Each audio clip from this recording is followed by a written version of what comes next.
No he dicho nada. ¿Cuál es el idioma que se le ve Bonilla? Esa cita de programador. No, no llega tarde. Los programadores llegan tarde, los inversores no. Bien.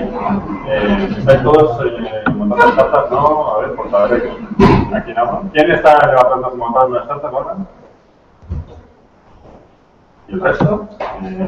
Tú estás empezando una startup con que la tengas. ¿Y el resto así un poco algún inversor? Voy a meter los inversores. Ya es correcto. ¿Qué más? Tú no estás... ¿Le ahora no tenemos startup? ¿Qué haces? Básicamente, vengo de Makerspace. Es un espacio de marketing. Bueno, les decía a los jefes de este evento que voy a decir lo que no se suele decir de los inversores, y es que es mi ahora que saco Madrid, y la verdad es que he montado Madrid, porque creo que la inversión de Madrid ha sido la más lógica que debería haber hecho un inversor y la que ninguno hace. Cuando los inversores todos son normas de Instagram. Pues adquisición de usuarios menor que la de Madrid. Votar. Tiene más palabras de uso. Estas que están de moda. Oh, have to speak in English? No, we'll make it. No worry. I don't know if David knows. I was saying that my investments have been like lately or always like kind of strange because eventually when you hear about investors, you always hear that you always listen that people need to raise money, need to pivot, need to develop their companies as in a lean startup way. What else? You need to bootstrap, you need to, well, things that usually investors don't really know what they mean because my guess is that investors, we don't know about anything and you guys are the ones who know what's going to happen in your companies. And the only thing I think I've done nicely in my life is trying to I was what was your name? Marta told me that he helps investors try to know if you guys are good at something, right? If you guys have talent for something. And I think that I asked Marta that maybe that is not the point. That maybe the point for me is trying to know if you guys are straight. And with what I'm going to tell you a little story about that Carmen and you guys already know that was, and I was telling Marta, is that my first investment was at Tetuan, which is a stupid name because we have like a stupid hobby in investing in people that usually we lose all our money. But my first investment was the first investment I was cheated because I invested 20,000 euros. I will tell you why do I invest in this money and what have I done in my life. But when I was going to invest it, I had the bad idea to go to have dinner with my wife and the entrepreneur and her and his wife, and we went to a normal restaurant to an Italian just to know each other because I thought that his life was similar as mine. I am an entrepreneur and I run my company, and he was helping his company, and his wife was kind of my wife. I have 3 kids, and well, she only worked on mornings as my wife, and well, we think that we have chosen the part of our couple that I am the one that works more, and she works more for the kids at the evenings at home. And when we were leaving them, as soon as we left, my wife said, "Next, he's going to cheat." He's fine. The project is nice. It's nice. There's market space. There's not the competitors in Spain. They were, but they were having trouble. And she said, I don't know anything about technology. I don't know anything about the internet, but he's going to cheat. He did. And why I say this because doesn't matter if I knew anything about France, anything about technology, anything about if he can acquire users in a nice way or in a not expensive way. The only thing I needed to know is that he was going to cheat. And that's why I keep on saying all the time that we investors should only know about people and not think that we know more than you guys. And did I get that straight? So now I don't know anything about the projects, and I'm not going to speak about being startup or things like that. I know about them, I know the theory, but every project in which we have invested has two things. One, the guy or the girl. In fact, we have not invested in one girl. I don't know why. Well, as you can see, Matt is not raising a company. Are you raising a company? You girl? No, not you. You are, right? Because you said. How about you? Are you raising a company and stuff like that?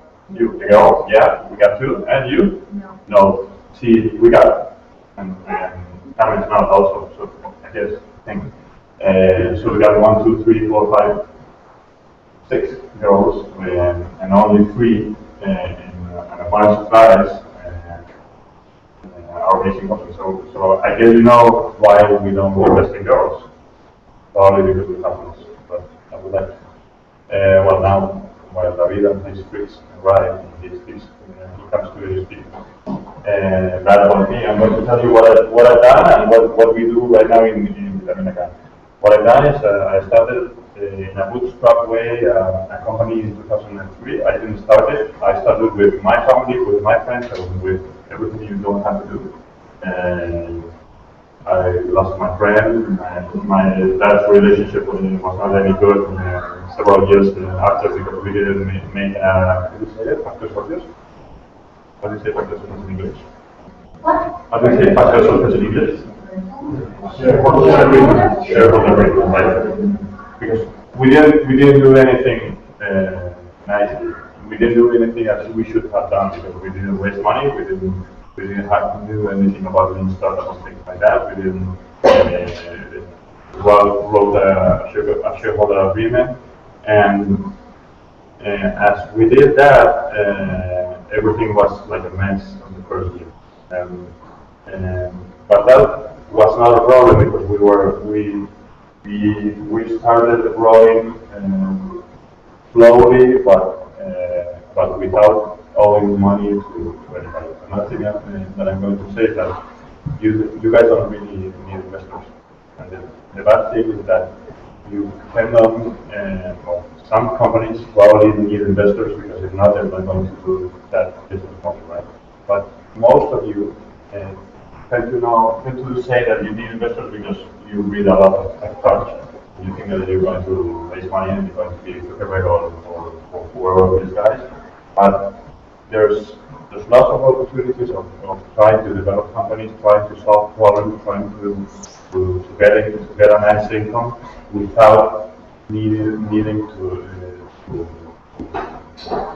whatever to be that big, to be that fast. We got several examples right now in Spain. You guys know the example of Anuncios. You guys know the example of I don't know, well, Tenedor. They didn't raise that much money. There's several examples in Spain of companies that have not needed to raise a lot of money, and right now, in 2014, that's kind of strange. The first thing one of the first things you hear when you are going to raise a startup is, I need investments, I need to listen to investors, and that's not that clear. And because investors is probably the investors are like your wife. I think you guys don't really know about that because they're not as your wife. They are probably worse than your wife. And when people ask about that, is it because they don't like their wife, or because they think I'm right, or because we're right. So. No. I got an excellent wife and an excellent mother-in-law also. But the fact is that people try to think that investors are like people that give you some money and that's it, and it's not. Sometimes when you raise money, I love the phrase of Nadia Lamit, which is the founder of Fissimo, that totally wants that people tend to say that they are really happy about raising money, but he's always, but as soon as he signs the last round, he's got like a threat of not solving all the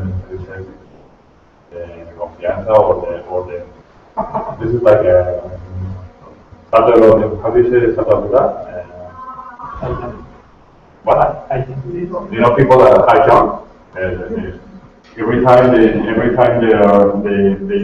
are in a competition, they need to jump a higher level, and if you fail, you're done. You fail 3 times, and that's it. And as soon as you raise more money, and as soon as the valuation is higher, you got a bigger problem, and you're not going to you think you got it like really easy, but the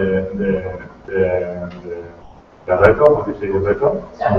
Challenge, sorry, I'm losing my English even though Carmen didn't tell me that I have to speak in English.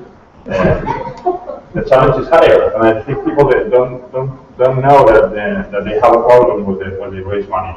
And our history is a history of 28,550 euros between 3 partners, and we have not raised more money as a need ever. We only have 2 more partners. One is Mani Fowler, which is a founder of Trabajo, that when he invested in autodescuento, which was a boring classified business and classified business, he was invested because we thought that we needed somebody that knew something about CTO, because we were nothing but geeks. And when Idealista invested, Idealista.com is also invested in Coaches.com, we didn't even need the money, but we thought that we needed to learn a lot about that. But what I'm saying is that you guys tend to think that you need money, but what you need is clients. And I don't know if people have that space because they keep on thinking about tech hacks. As things have gone in a nice way in Coaches.com, I bought Coaches.com because I had luck in my life. In Spanish, I know how to say it better, but I tried once to buy Coaches.com.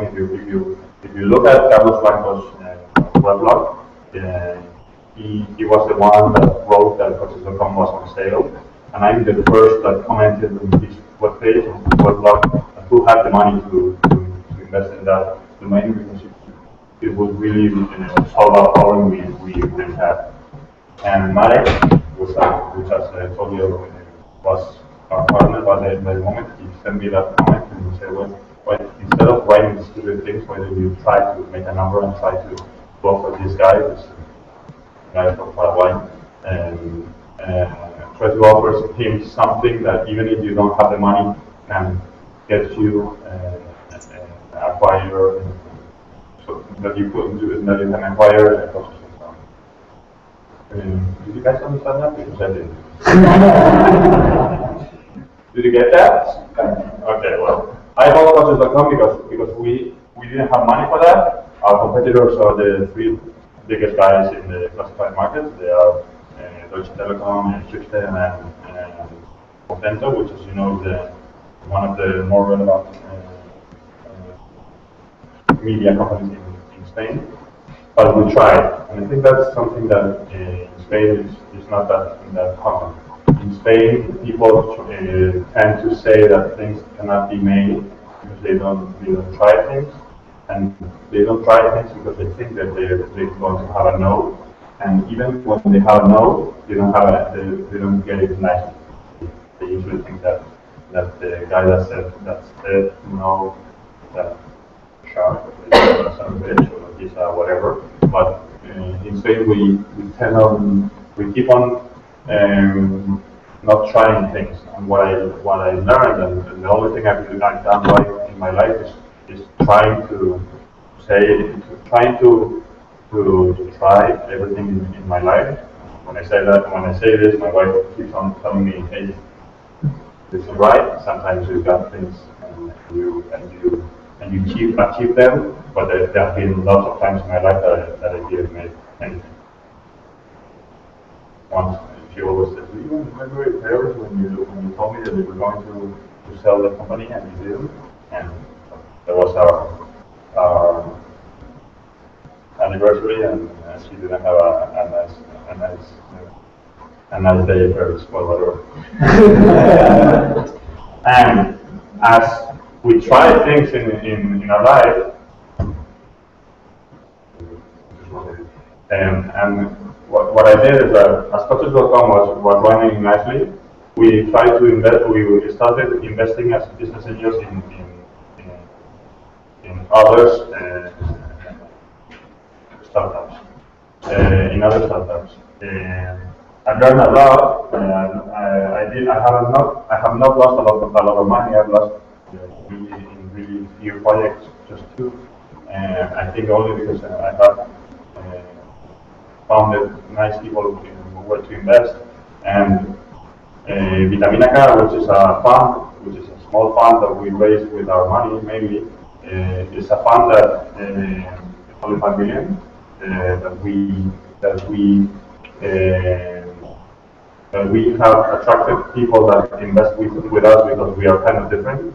What we do is that we don't invest in the companies that everybody invests in Spain. We don't invest in e-commerce. We don't invest in lifetime value and acquisition cost companies that are supposed to grow some way. We invest in technology, we invest in people, and David, which was here 5 minutes ago, he always said that you guys, like, as you invest in stupid things, we are not that, we don't share investments that much. And as we do that, and as we help our founders, what we are being, what is it? We are being percibidos. How do you say percibidos? Perceived. What? Perceived. That's Spanish. We're being perceived as by founders, as you guys, as people that try to help you. And the story with David, which I can see will come in a minute, is kind of that. David told me in Twitter that we investors are not that good, and that we always want things that are impossible, and there's no money in the company, there's no money in the market, and there's, like, we investors have all the fault of all the problems you guys have.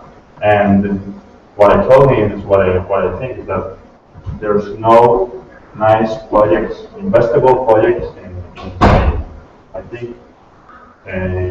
I think you guys, as you are on your side, think all the time that we have much money and we don't run big risks in our investments. But the fact is that what we think is that you guys don't. I'm being a little bit hard with you guys, I don't know, but I need to make it clear. I think there's right now, like, for example, in seed companies, like 200 million euros to be invested as a big number. Okay, claro. She's invested in Vitamina K. There's like 200 million euros to be invested in internet companies in Spain. That's a big number. I think there's no 200 million market in Spain because you guys don't have international problems. You have just international projects which can be factorable to run and to raise with the things you got right now. What I mean is that Coaches.com is not a project, for example, is Coaches.com a project that will be investable by this funds? No. Coaches.com is not a nice project for me to invest in. First problem. It's not an international project. Second problem. There's big guys in Spain that they make the same things that we do. The market is not that clear. Third problem, probably the founders of Coaches.com are not the type of guys I will invest in. And I know I'm speaking about me, but when you think about you guys, you should think if you will invest €1 in the company of someone around without knowing anything more than who's going to start a company, and it's something that, for example, this morning we were with a project. They don't even have a web page. I know that's not that frequent right now, but for you guys, will you invest in a company that they don't even have a web page right now?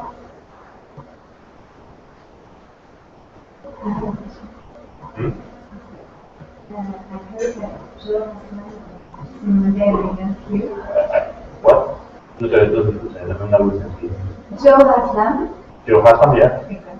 We just discussed on Monday that with Sala, actually it's more useful to have only a mobile app and not a website. What do you think? One of the most we got right now a portfolio of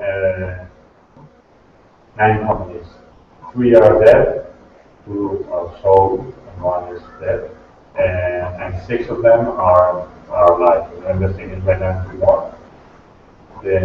Of the 6 we have right now alive, 1 of them is physical, which is probably, I don't know if you guys know that, it's like a fashion page where girls share their looks and their tag.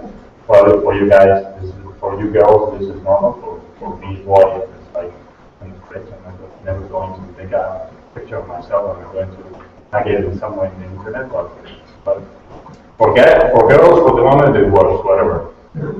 He has been around for 4 years. Vitamina K invested twice. Once in 2012 and the other one in 2013. Right now, he's launching his app in Colombia as a self-market landing. I think probably it's the second most important project we have invested in.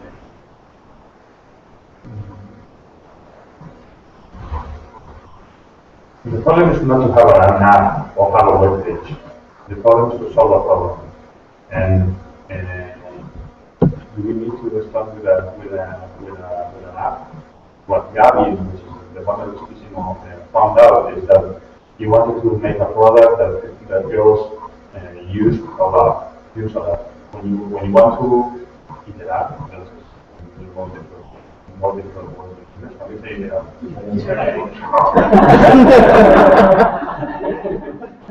the next time you're going to say fermentation or something. You want to iterate in web, it's not that easy. And if you want to develop an app and then develop a different app, and when you want to measure things in apps, it's not that easy. So I don't really know if that mobile is the world. Yeah, everything works in mobile. But if you want to start a company in an app way, could be. But I think that first you have to think if you're solving a problem. And for the moment, I guess when you're just racing, just starting a company, you don't know that. I love Joe, yeah, he's really smart, but what I think is that in the internet, you cannot say that thing and that something works for everybody. What I've done in courses.com probably won't work for another person, and what the other person has developed in his company, probably I did it and it didn't work for me. The bad thing about the internet is that we don't know anything about why things are working. And as an app or as a web page, we don't know. So, wow. We got two bad news for you guys. First, you have to speak in English. Second, I've been speaking for half an hour without you guys.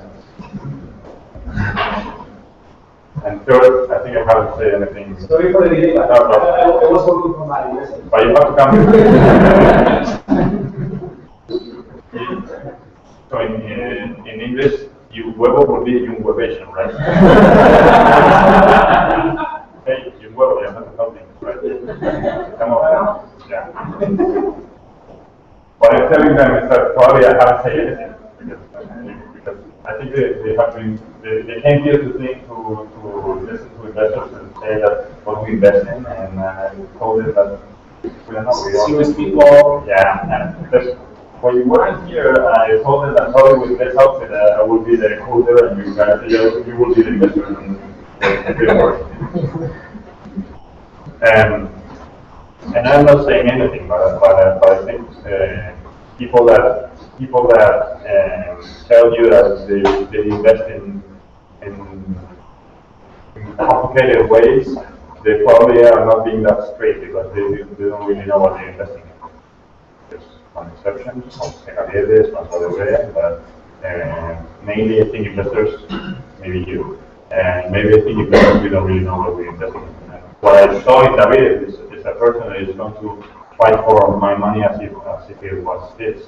Now he has to speak about me, I guess. Go ahead. You got a presentation? You got a deck? Yeah. Oh yeah. 100 slides. Just 90 minutes more or less, guys.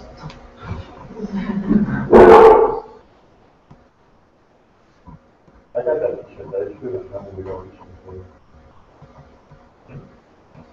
I'm not sure if we have this. Police, Oh! GDA. No, wait. But, It's okay.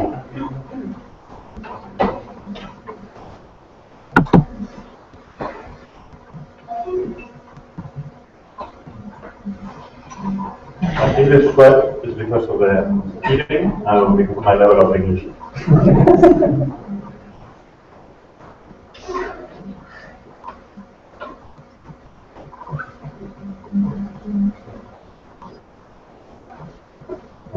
Which time is the only error? Wait. Because I said that my company was bootstrapped, and I think I didn't mention it.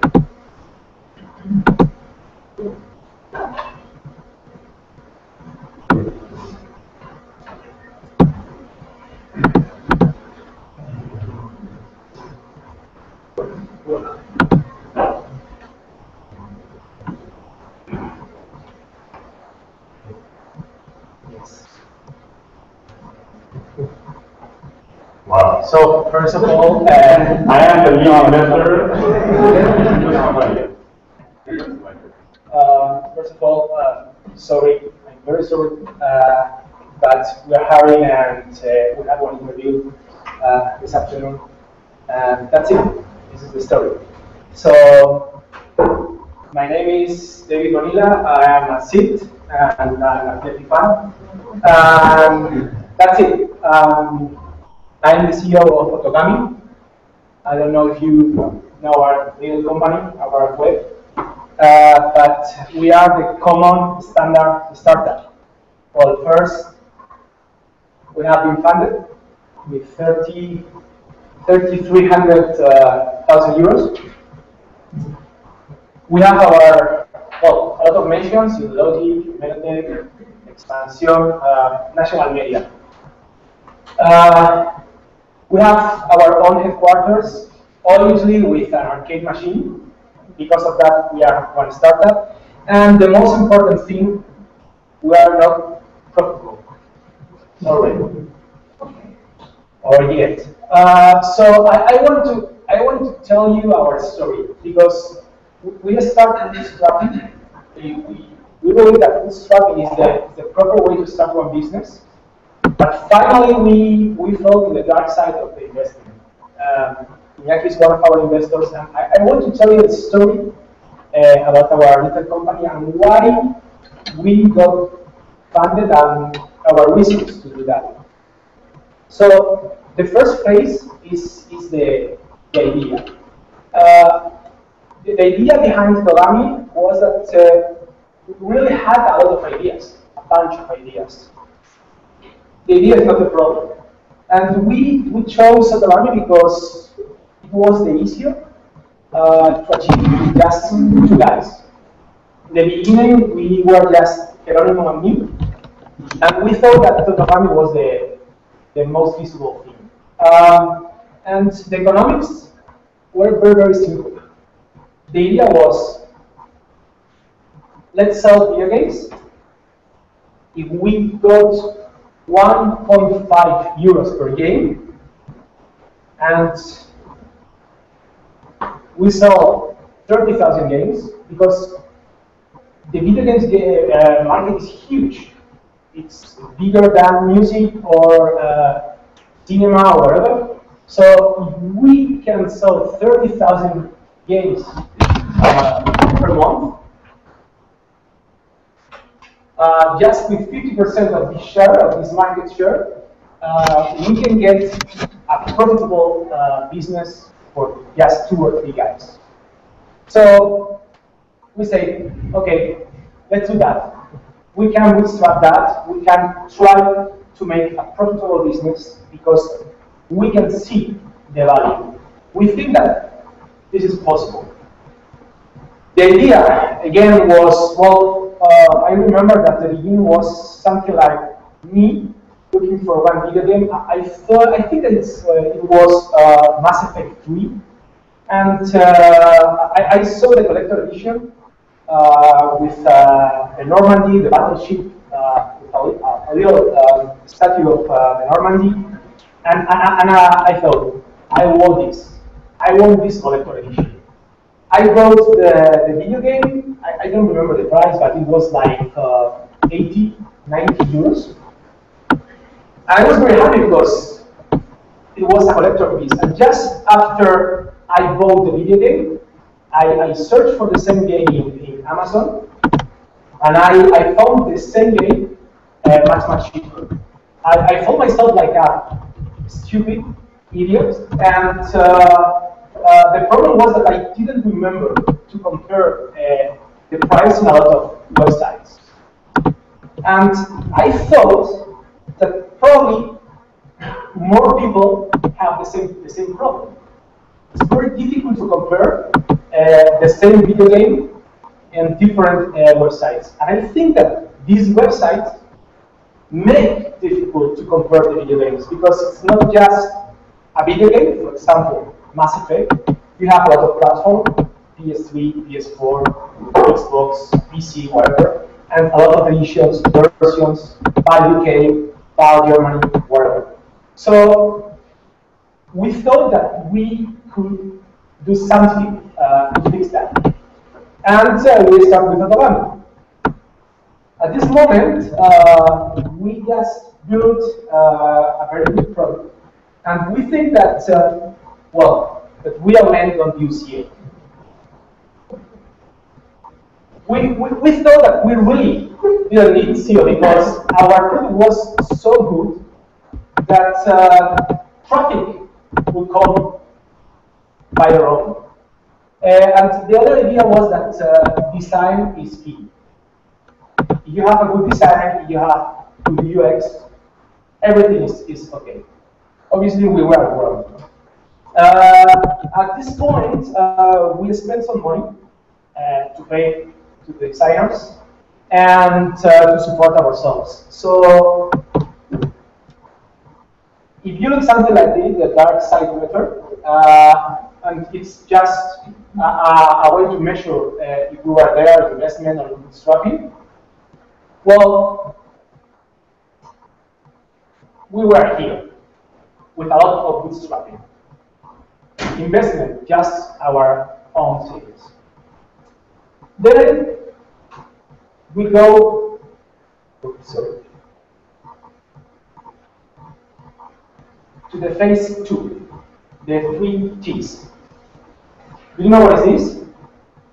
The famous 3 T's of internet, the 3 big lies of internet: traffic, time, and technology. Nobody speak about that. Ask one webmaster about the traffic. Nobody speak about that. So we discovered that it's very difficult to get traffic to your website. You need a lot of time to get things done. And the technology is not very important at all. Real people don't care about your code or your language. If you use PHP, Python, Ruby, Java, whatever. They don't care. So the point is that nobody speaks about that, and this is the most important thing on the internet. And at this point, we change our mind about our economics. We thought again about the same numbers, but with different perspective. And these were the numbers. Well, we had a very good conversion, much higher than this, like 3%. But to be realistic, we calculate with this number, with this rate. Okay, if we need 20,000 cells to be profitable, and we have this conversion, this means that we need 1.4 million visits to get this. And if you think twice about that, well, the result was this. 1.4 million visits per month. It's difficult. It's difficult. This was our first business plan. It's very funny when you see it with perspective. And well, if you see the visits per month, we calculate a continuous increase. For example, you can see here quarterly variation, and you can see a very optimistic number like 150%, and again 100 and 150%. Totally stupid.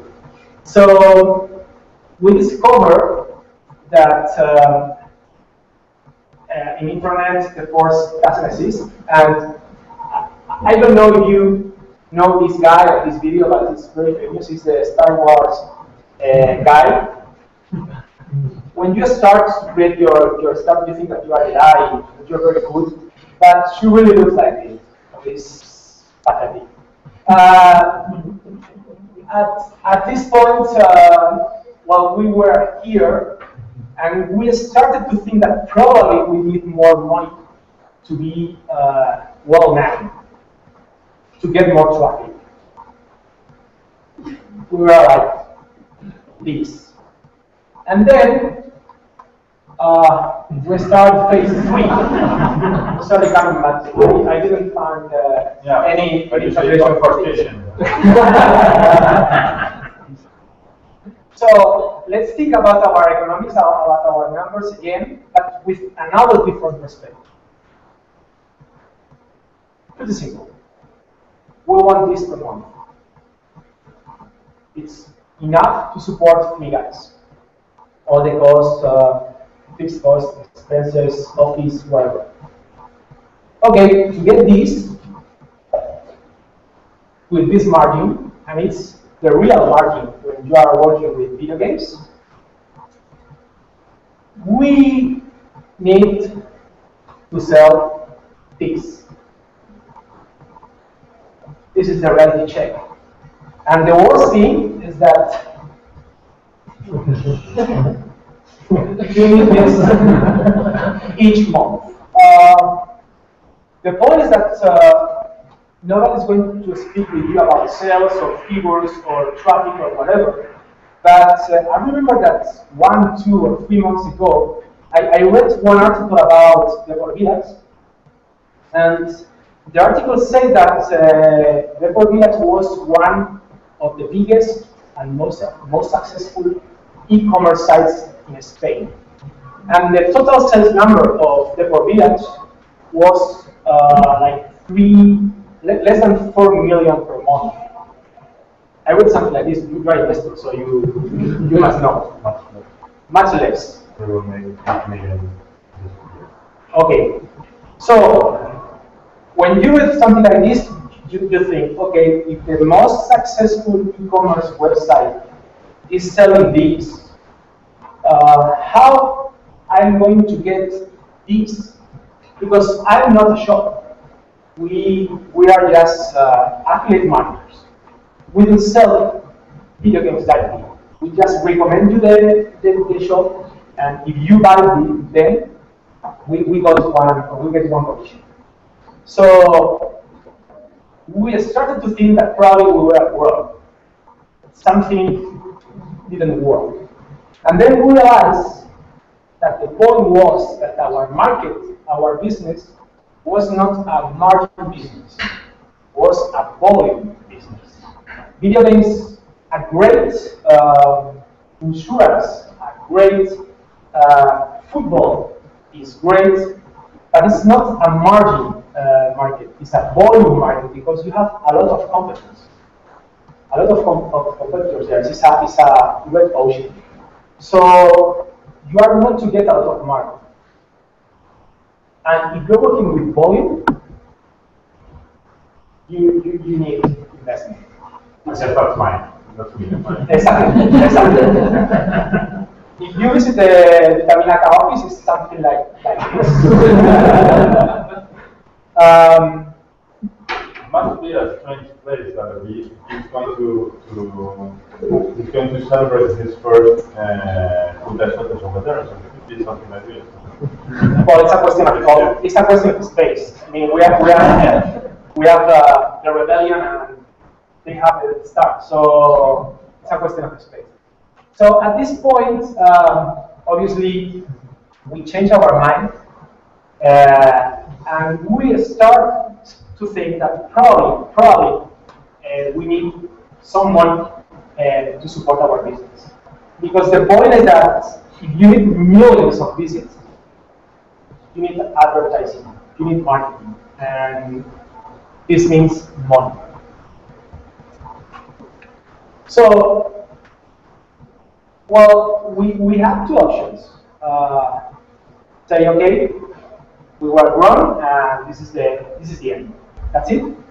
Or we could open our mind, change our minds, and say, okay, let's talk with people. And at this moment, Iñaki contacted us. We spoke with him about what we did and how we reached this point. And he directly asked us, why didn't you look for investors? And we were very transparent. We said, you know what? I think that, well, what I saw in the past was not very serious. People offer you, I don't know, 30,000 euros for the 50% of your company. Things like that. So for us, at the beginning, it was not an option. This is the reality. But we trust Iñaki and we start to talk. And, well, we decide to look for the force, help. And this means money, mostly. And, yeah, we close one seed round. And we're growing. I think that it was a very good decision. And this is our story. We didn't start to look for investment. I think that is not the proper way. I still think that bootstrapping is the best thing. But it's not the only way to do things. What I see from my perspective, is that a lot of people is just sitting and thinking about a lot of ideas. And from the day one, they think that they need investment to start to do things. I think that is the wrong way. You should try to do all your things, all your stuff by yourself. And if you need investment, then at least you have something to start to search. I think that if you contact one investor, it's a very good thing if you can explain to them that you try to do your stuff by your own, and now you are looking for investment for something, but something specific, not just to build your idea, just because you need more marketing, or you need more staff, or you need whatever. But I always think that when you start one business, not an internet, everything, it's not a good idea to start to build something that's very big. One example, I want to, I don't know, to start one bar or one restaurant. If I tell you that I want to build the biggest restaurant in the city, probably you will think, this guy is stupid. If I don't have money to create the biggest restaurant in the city, probably it's a good idea to start with one small bar. If this makes sense to you, why a lot of people is trying to build the next big thing without trying to do something smaller, at least in the beginning? This is just my ideas. And because I was like here, I came at least with one extra role. A bunch of types or tips, that we learned during our process. I hope that... That's me, of course. No, it's Rafael. Oh, okay, this is what we learned during this process. Again, best investor is no investor. It's like visiting one bank and asking for one mortgage. It's not a success. It's it's not something that you must celebrate. Hey, I got investment. Now I share the ownership of my company with more people. It's one strategy, but it's not a success. That's it. So if the best investor is no investor, and it's my idea. Bootstrapping is the only error that validates you. If you talk with one investor, a lot of people is talking about guys that visit one investor just with one PowerPoint. Well, it's one way to do that, but if you talk with one investor and you tell him or her, you know what, I tried to do that, and I failed. I failed because I realized that my business is a volume business, because I don't have enough money to do that. I think that it's a better starting point than trying to convince someone to give you money to start to do something. I really think that the only word that validates you is that you start to bootstrap your own business and you fail. You discover that you need more money.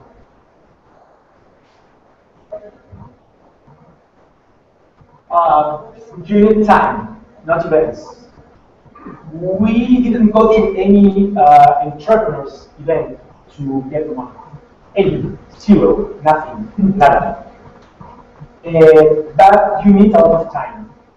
I think that we got the yes from Vitamina Cup in March, February, I don't remember, and we closed the round in November. It's a lot of time, so if you are thinking about asking for investment, please plan all this time. And how are you going to support yourself, your business, and your family during all this time because you will need a lot of time. Sure. And when did you start talking to them? 2 months. I mean, the first meeting was very early, but the whole process is very long because you need to talk with lawyers, more investors, a lot of people trying to be in the same point, and it's very difficult. I think that the process was long because we had January. From the first meeting to the first test of vitamina, no more than two months. But then you need to complete the whole round and get all the legal papers. Because we probably it was 2 months because we got a board that Yes. gets together once a month. So probably 1 month went away because of Yeah, one month I was in London, I remember, and the other month but it's true. Oh, next speaker. Don't we have business for valuation? I think that a lot of people find about that, okay, I need money, but the investors are asking me for a lot of stock or whatever. I don't know if you think twice about that, but 100% of nothing is nothing. So I'm not going to win or to stop one business just for a percentage. It's my point of view. If you talk with other people, you say, okay, my valuation was this, what do you think? Usually they say, oof, it's very low. It's very low. But I think that they are always to say the same thing, it's very low. The point is that I don't know if my valuation is very low or not. The point is that right now I'm working and I'm doing what I think that I need to do to get more value for my stocks. So please don't be very focused on valuation. It's not a very important thing. Very important. Ask for money not only to build but to sell it. Sell is very expensive. Very expensive. We ask for the money that we need. We think that we need to build what we have in mind. But I have realized that I need more money if I want to create marketing campaigns. You can spend a lot of money, for example, with TV commercials, if you want to do that. With a one-on-one campaign, I don't know, with offline actions. If you want to be the sponsor of one event, or if you want to see your banners in the buses or the subway, it's 5 cents. So at this point, we have money to build what we want to do, but if we want to spend more money in advertising, obviously because we want to grow, we have not enough money to do two things at the same time. So then you need to start. You start to think about a second run, and you can do that. But again, it's another problem. So you can ask not only to build things, but also to sell these things. If you play to the investment game, follow the rules. I think that a lot of entrepreneurs are asking for money without trying to understand the investor's business. Usually, when funds have 5 years to recover all the investment. Usually, well, you know more about this than me, but this is the game. So you need to recover all the investment plus 1% for your investors in no more than 5 years. And you know that this is the game. That's it. And you know that they need to recover at least, I don't know, 10 or 20% for each successful startup to recover all the investment that they usually do. A lot of people don't know anything about how the investors work, and I think that it's a shame.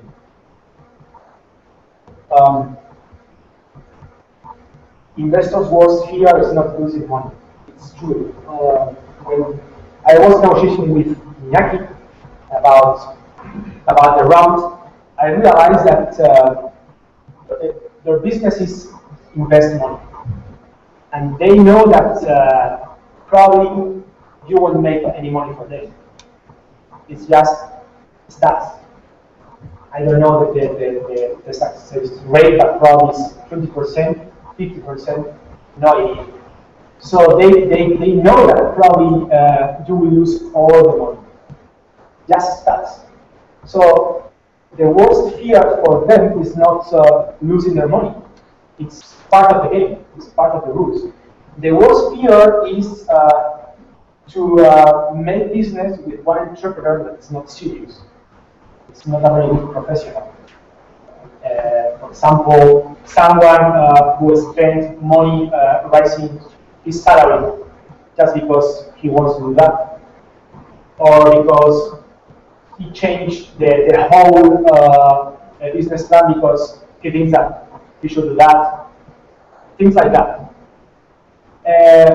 So if you are going to ask for money, please be very serious and very transparent. That's it. I think that this is the worst fear for all investors. And finally, and the most important thing, internet is alive. And it's really in Tetuan. Especially in Tetuan, but it's the same shit in the national media. When you see one news about one investment, investor X invest this amount of money in this company, don't believe anything. It's just a press release. The 99% of the cases is just a press release. I think that we don't have a lot of serious journalists, startup journalists here in Spain. So be very careful when you see this kind of news, and don't believe anything. But I'm not here to talk about the journalists, but about the entrepreneurs, because it's very common. Because I did that in the past. And when you see one investment like, I don't know, Vitamina K invest this amount of money in this stupid startup. Say, come on, Vitamina K invest, I don't know, 400,000 euros in just one video company, and I'm doing the next big thing. At least I deserve, I don't know, 2 million euros or something like that. We usually compare ourselves with other people, and we always think that we are much better, obviously. So I want to show you a real case.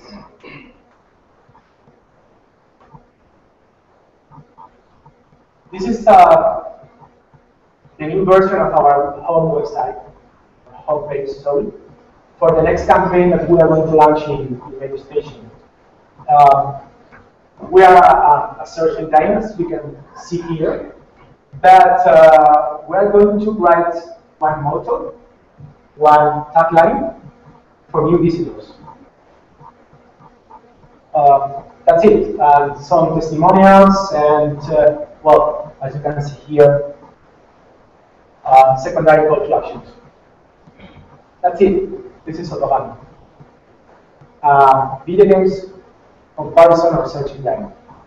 So the question for you, probably you are thinking about the next big thing. So the question is, do you think that this is worth 30 or 300,000 euros? This is what we got from our investors. What do you think? This is just a search engine or offers video games. That's it. And this is what people think about our round, our company, our web. And Autobahn is just this. And they compare what we got or what we achieved just with this information. Do you remember my little startup? My battleship? Well, this is the value. And what the investors saw was something different. What they saw was this. Now we are in Spain, but we are building technology to be in other countries. And now we are selling video games, but in the future we can sell whatever we want. Even more, we built our new and niche comparison engine about running shoes. That's it. Video games, running shoes. Where is the common point? Technology. So, if you think twice about that, what the investors saw was this. This is the one.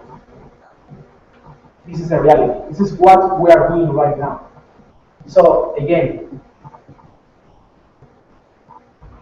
do you think that is worth this amount of money? Well, they thought that at least they wanted to try to do that. And that's it.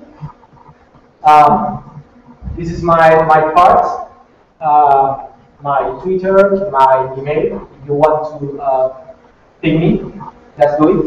And I'm open for questions.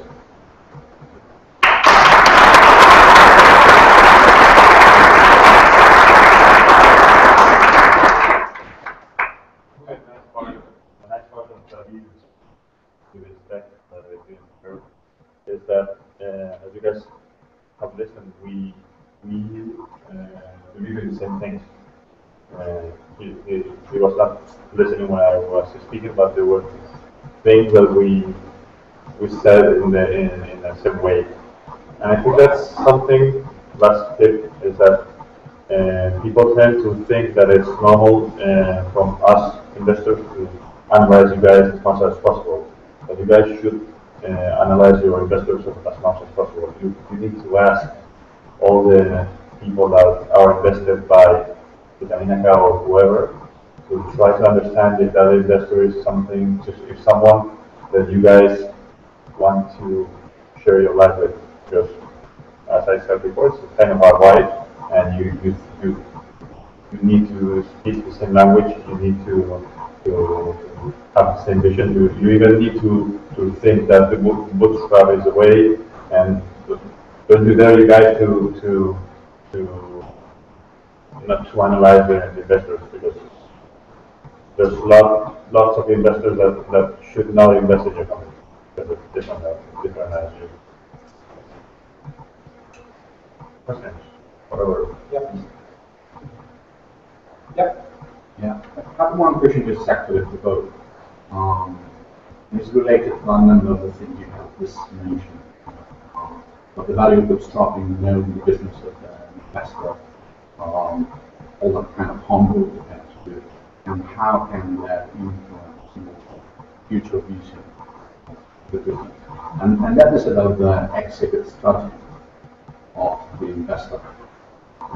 How is, in this case, yourselves trying to recover all the investment plus all the extra money you expect to do, not falling into absolutely uncontrolled spiral of series A, B, C, D, and so on and so forth, which might not be what you, as the driver of the business, is actually trying to do. If this is something I see so usually people try to do it with one round, and the only way to get is running to bigger and bigger and bigger investment rounds.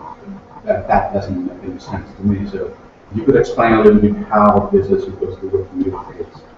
You claim that that's things. But how are we going to exit for the value? In this specific case, or it's by bringing a bigger investor again, buying shares, or okay, we are a small fund. We're really small in Spain, and of course in the world. And with that, we know we live in a niche, an investment niche, a very specific niche, well, after the business angel and before the big guys. And with that, we know that we can have a particular or a time investment, or we are going to be in the business as much as the company wants or the big guys want. But we do not have a word of how the future is going to be because we don't really know. For example, we have exited 2 companies. One of them was acquired by Just Eat. That was the last buyer, the industrial company that bought its competitor. And in the other case, Telefonica bought Salesforce to try to develop the health business in somewhere else in the world, and they wanted to exit all of the funds that we invested in the initial point. But we didn't know what this will happen when we invested in, for example, the big company. We cannot know, but what we want to do is that we want to do what he wants to do with us. As we are wife, I guess, and he's my wife. The house is his house, and I want to invest with him. But this is not that normal in some venture capital funds. But what we believe is that we need some calculation, whatever. Yeah, because what I found today is that everything you add Asian and it works. We just need some calculations or whatever the name is to make him and Geronimo, which is his co-founder, which is also over here, make them speak with us things that need to happen. Hey guys, I want to do this, and there's some things that will be written in the agreement, pacto, whatever. I think I had the name before, but the deal. But we don't know what is going to happen in the future. I don't know Because I find this a bit confusing. You have a certain plan, a number of years, usually 5 years. Could you do it higher? Sorry? Could you raise your voice? Because yeah. Yeah, yeah, please. No, I'm just saying that I'd like to know more about how that works, because for sure you have in your company a certain amount of time to get that money back into the company. You guys have it 5 years or 6 years or whatever it is. I can tell you a couple of things. So talking about this deal, if you see the clause, it's pretty obvious that they want to recover some kind of investment as soon as possible. And we want to do this also. I mean, I thought about if you play the game, you must follow the rules. If you want to build your business, your little kingdom for you, for your whole life, this is not the game. Yeah. They are not giving you money to build your dreams.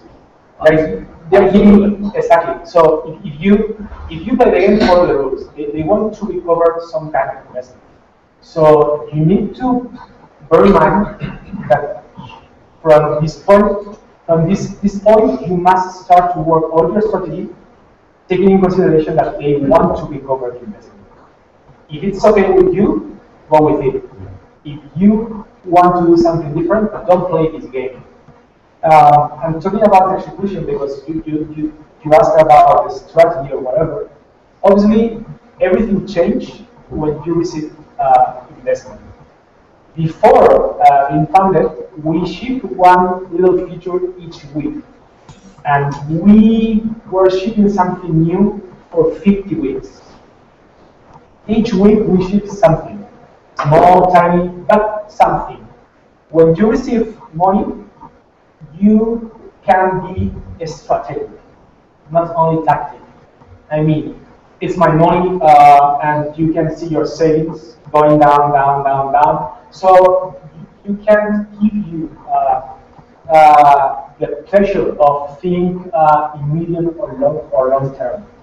With more money in the bank, you can think, okay, I can do this or this. And it's a shame that I'm not going to be more, how do I say, aggressive, because I have money in the bank, so I should at least try this thing. If you see our roadmap, we are not shipping nothing very interesting for 2 or 3 months.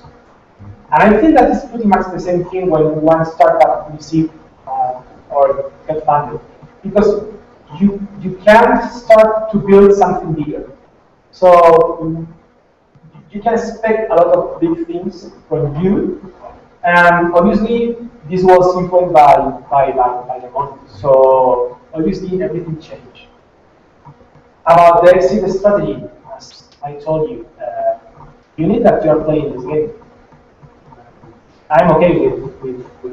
Okay, so just to finish with this, are you feeling comfortable not knowing exactly what they will have in their minds 5 years from now? But the things we don't know. Exactly. I mean, nobody knows, but the thing is, okay, what you want to sell it to Amazon in 5 years. Let's see, what can happen?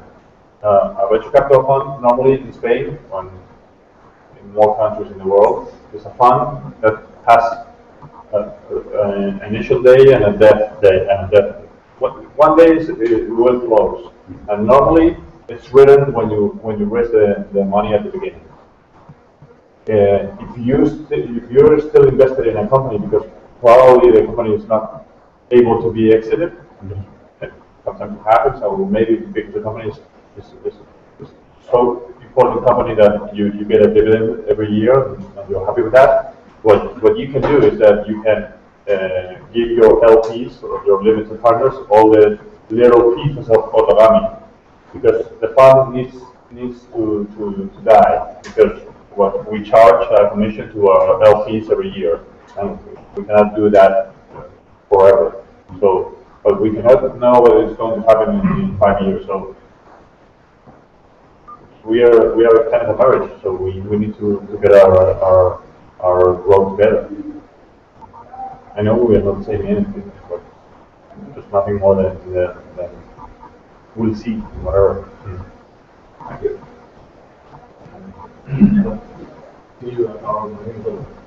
How long did it take since it was just an idea, or maybe since you launched the program, up until you got the investment?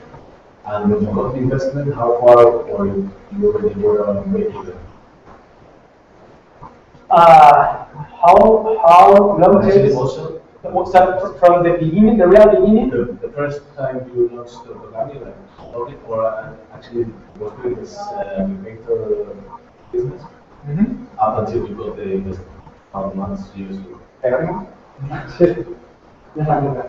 Desde que lanzamos el Ogami hasta que recibimos inversión, ¿cuánto tiempo pasó?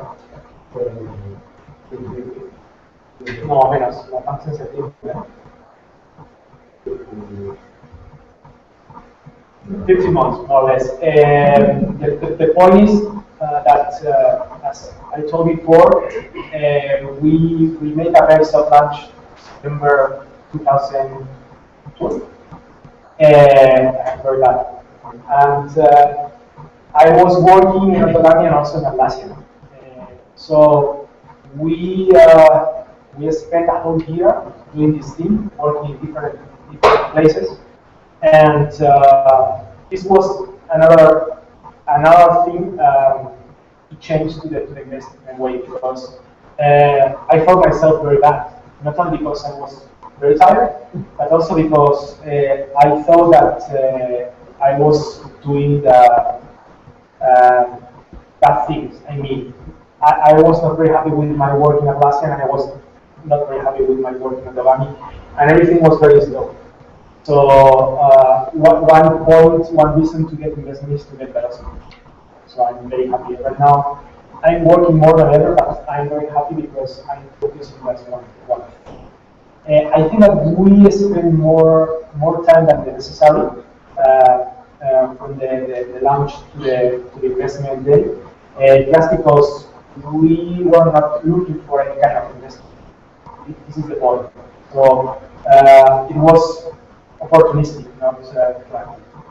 And how far were you from breaking? Right now? No, when you got the investment. Very, very far.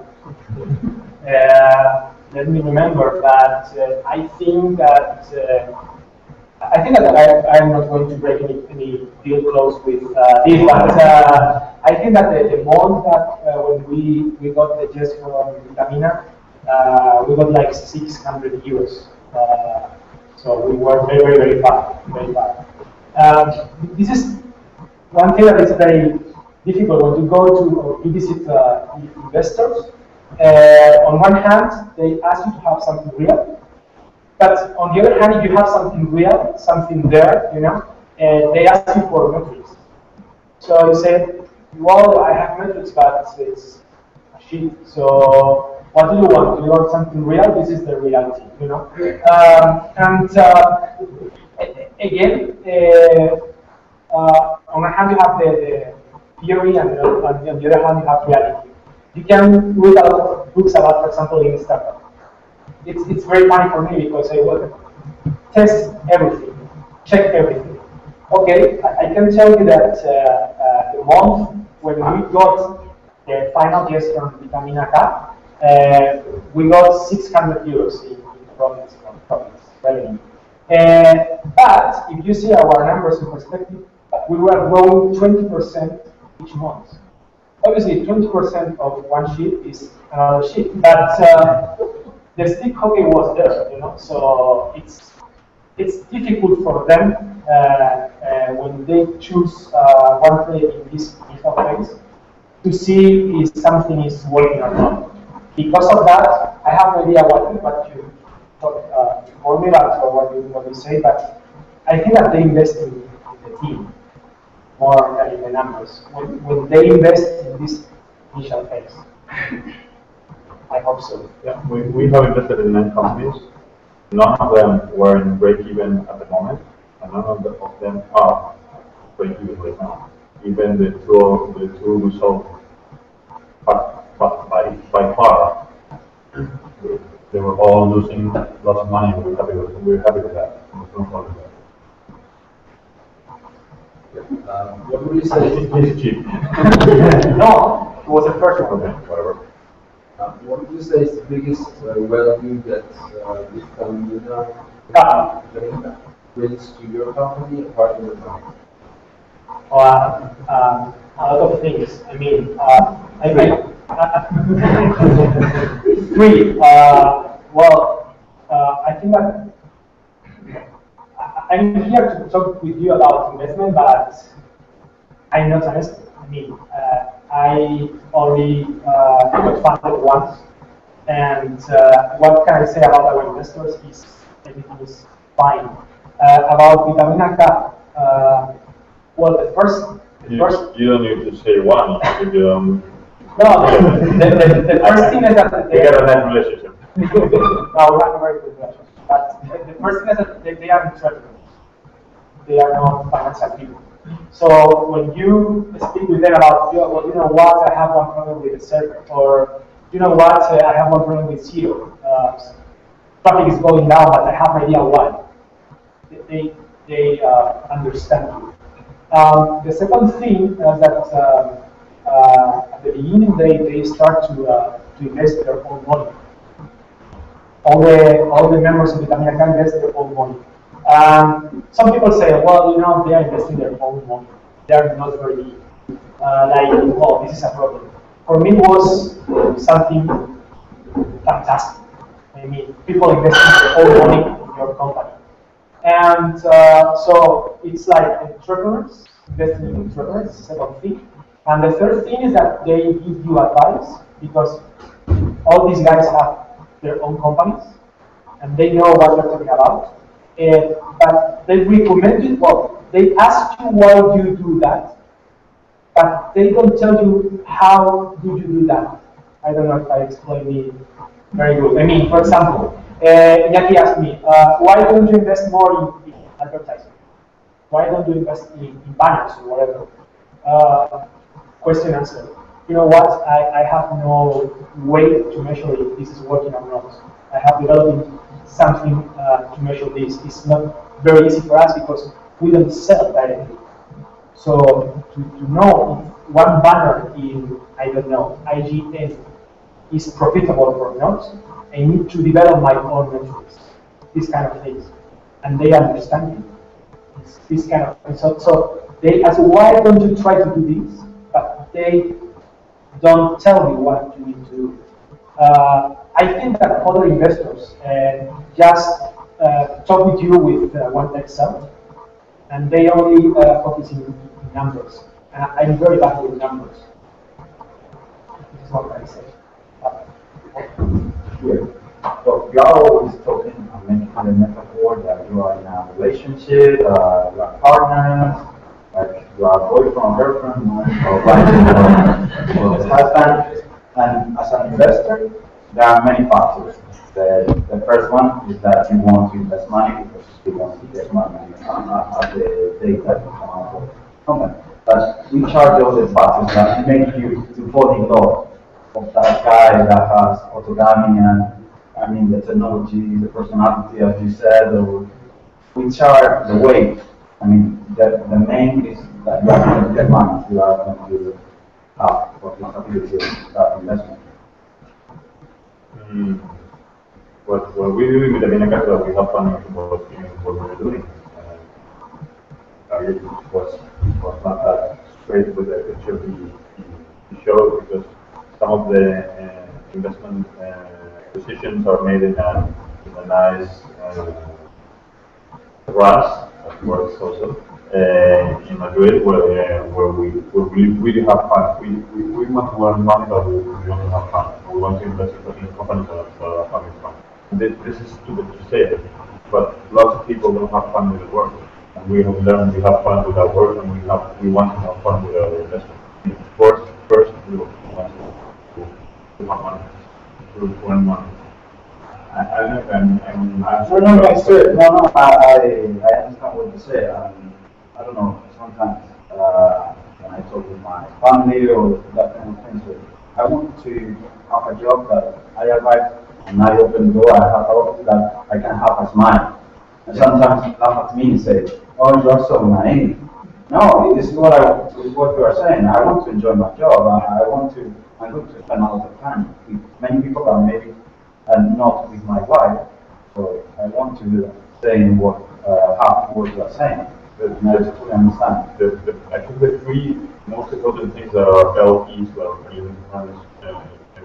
like us, as the people that run the Mina, is that first, we have invested our money.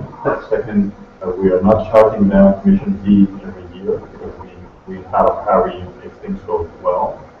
And third is that we are straight and we tell them what things, if things are working or not, or we don't like them. I'm going to set some slides ago, different slide and investment are much more like so we really try to do things in a different way and we have fun. So,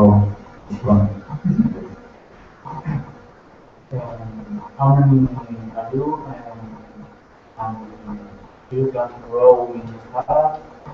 What percentage of people are developers? Do you have some plan? Okay, right now we are 5. Pure developers, 2. I consider myself a developer. But the reality check is that I just develop with a language like JavaScript, not real language like Java, Delorean. So just 2 developers, and Veronica for content, because content is important for SEO. Me with product marketing, and Candela helping the whole team with everything that is not related to the product, administration, legal, things like that. our biggest problem right now is our bottleneck is design. We hire an external company, well, freelance, La Personalité. They are very good, but the point is that you need design every day. You need to change things, and this is our biggest problem right now. So we are looking for some kind of solution. Right now we have another designer, freelance, helping us a couple of days a week, that we need to hire someone as soon as possible. And this is, I don't know if it's a problem, because we have a queue of very talented people waiting to work with us. I mean, at least I have 2 guys, incredible guys, and now I need to decide if I should invest more money on more people and get more speed in exchange of getting a lower lifetime. So we will see. We're thinking about this. Well, we have our first company meeting in a couple of weeks, so we will discuss about that. We should invest more money, more people, or just stay, And this kind of things is where investors can help you, because they have another perspective. Why don't you spend more money on that? Because I think that you're going to run out of money. Don't care about that. Don't care about that. If you need money, we'll see. But do what you need to do. This kind of things is when the investors can help you, because they have another perspective. And it's very difficult when you start your first startup to run your business without thinking in your economics in a different way as you think in your own house. I don't have money, I'm not going to spend more. So that's it. Yeah, I guess that after you have received the investment, it's going to affect you some way on the time you need to take a decision to that. Any additional person, or do you think that you have to lose some flexibility or some, say, speed taking decisions? Or? No.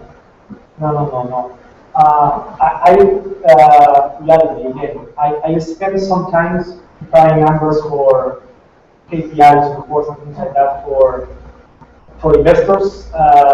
But I think that we spent the first quarter from November from November to March without giving them any number.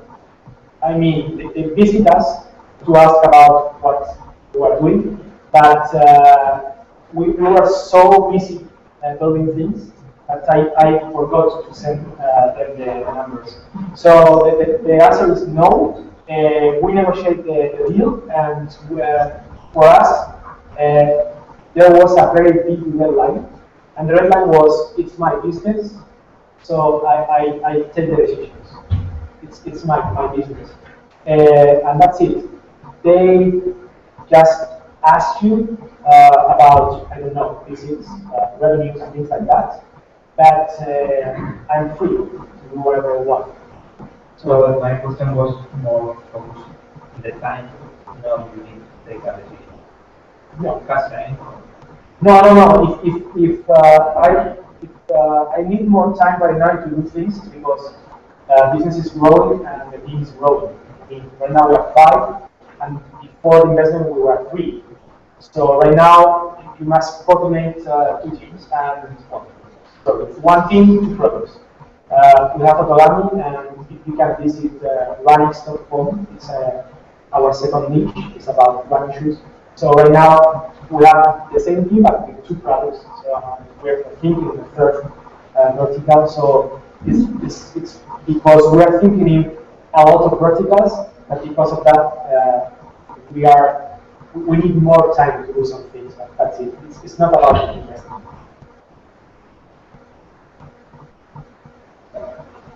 First of all, congratulations for your venture and thank you for being here. 2 little questions. Talking about the investment, it's just one shot investment, the money at once, or there is a timetable based on a roadmap? And then how did you come to that figure? Why 300,000 and not 200,000 or 500,000? Okay, first question.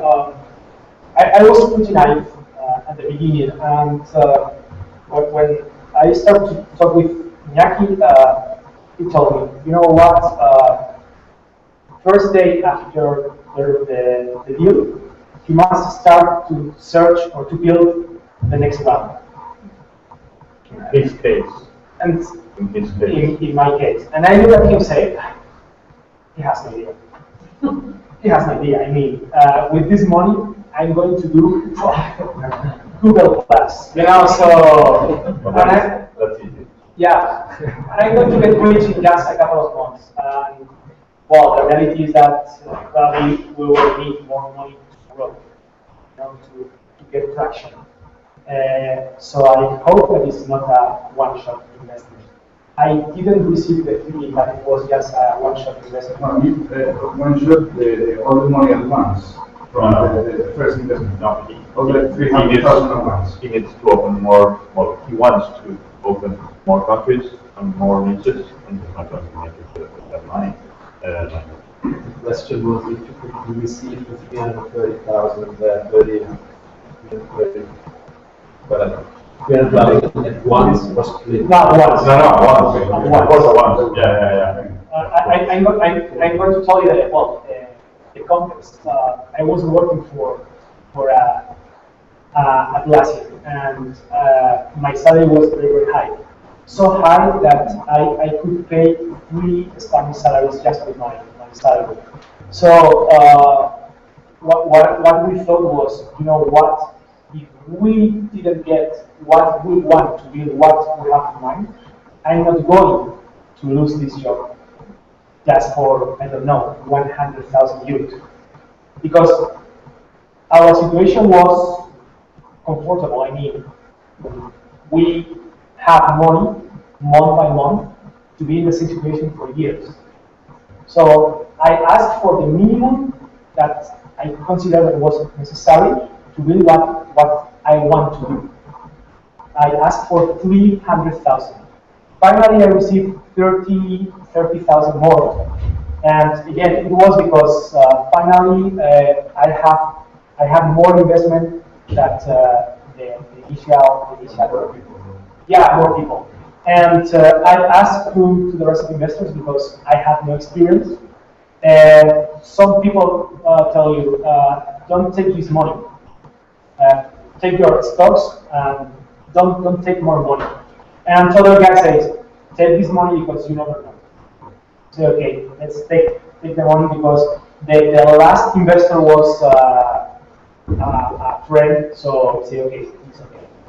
And yes, we have money just in one. I have a small question more for the investment side. So I maybe excuse my language, or maybe it's a bit of, if you can correct me if I'm wrong, but freestyle investment.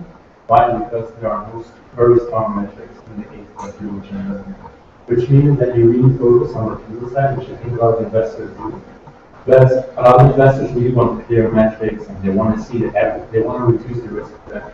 How hard is it for you to convince your partners, for example, that you have a good feeling about somebody, but if you invest and you have to come together with a lot of people, do they really trust you, or do they want to be the founder and telling you, or how do you see this? What I said is that we need the metrics, but the metrics are not the point, right? So we need to analyze them. What I said is that when you analyze on metrics, and you think that is going to work when the company scales, probably you're wrong. Most of the companies change, the market changes, there's more competitors, there's more, lots of things or whatever. And what we do in Vitamina is that as it's our money, we are kind of trained in our decision period or decision funnel or whatever. What we do is that Rafa and me, we usually meet for the first time, David or whoever. We ask for numbers. We think that things to work. And what we always do is that there's a reunion with all of us. We are a lot. We are 12 in the committee, whatever. In the investment committee, whatever the name is.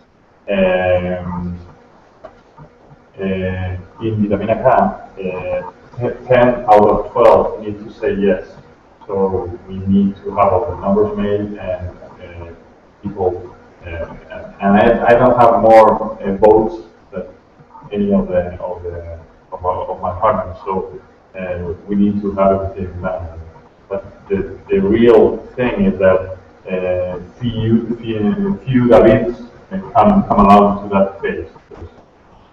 We are like kind of strict of what we present to them. Whatever the name is. But people, they trust you, your judgment, and you have. But they're all admitting him.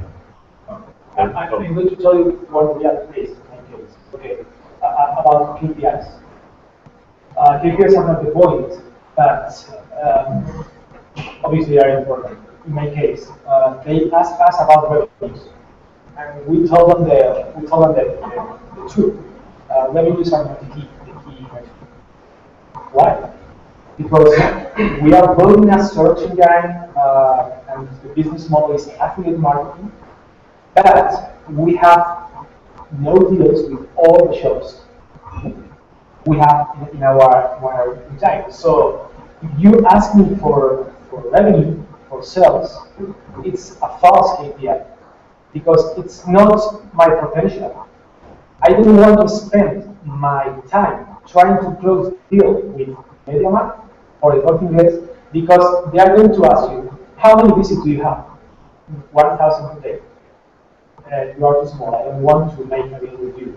So for me, my real KPI, the most important KPI is the click out. How many people click in the buy button to go to one shop? When you talk with them, they use their common sense. That's it.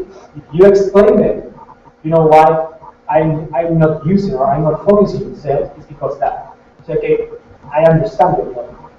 So that's the point. I mean, he said that KPIs or sales are not the point, but you must explain them what are you doing. I think lean startup and acquisition costs are overrated, very overrated. I would like to ask you guys if you can give me lots of examples of companies that started in some way which was measured with KPIs, with lean startup, with all these bullshit things, and 5 years later they were sold like big amounts because of the business they were making 5 years before. That's not true. We're always lean startup is like, oh wow, I'm lean. Lean in Spain usually is bullshit and usually is you could, if you've taken the biggest exits in Silicon Valley, you cannot say that 5 years ago same things they were doing was working in lean startup bullshit and in a lean startup KPI and in a lean startup acquisition cost. That's not real. Facebook, Twitter, WhatsApp, whichever you want. Thank you. Yeah, well, a couple of questions. The first one is important. How often do you meet? How often do you change income? The other question is, well, with the marriage metaphor, we can see that founders can choose the entrepreneur more often, but what's the case when an entrepreneur can choose between some founders or perhaps when you are adding people to the operation, you realize that you don't want this guy in your team. Well, first thing, right now we meet once per month, but during the first 3 months we didn't meet at all. We are busy. Well, we have the Christmas there, whatever, you know. So we spent 3 months without meeting. Right now, we have 1 meeting per month. I think it's perfect. That's So what you're doing can I help you? That's it. Well, about what you say, I don't agree with you. You always have the power to choose your investment. I mean, I prefer to close one business rather than work with someone that I don't like. I think this is one of the biggest problems of entrepreneurs here in Spain, that they think that they need to get investment in, I mean, on this or this or this, and that the success, that the end is to get this money. It's just my perspective, but I prefer to close the business, the company, rather than getting money from one guy. It's not aligned with my values or with my vision or whatever. Because at the end, your salary is lower than what you can get in the market, at least in my case. You are working more than 8 hours per day. And if you are doing this, and you have also a pain in the ass, it's one investment you don't like, I think that it makes no sense. So a lot of people think that they can choose the investors, but I think that it's not this way. I mean, you have the power, not any. You can say no. And if you say no, and more people say no, they will have one problem. Because the biggest problem for one fund is not to lose money, is to not have projects, don't have projects to invest. This is the worst thing that one fund can have. They can have very good projects in place. Think about this. One I was in Valladolid speaking about these things. There was like a big guy after stuff or whatever. He came to me and said, "Hey, I'm Manolo, and I am a constructor." I said, "Wait, like yeah. You heard what I said. I said, I'm coming here because I want to invest in the internet. I got 3 million. Well, I want you to tell me what to invest." That guy doesn't know you, and he doesn't know where to invest, and he's asking me to tell him where to invest, and I'm not going to, because second point, our last investment is one we are not telling, but it's a company, but we can tell you for years, not going to be a problem. It's a company called Cartolini.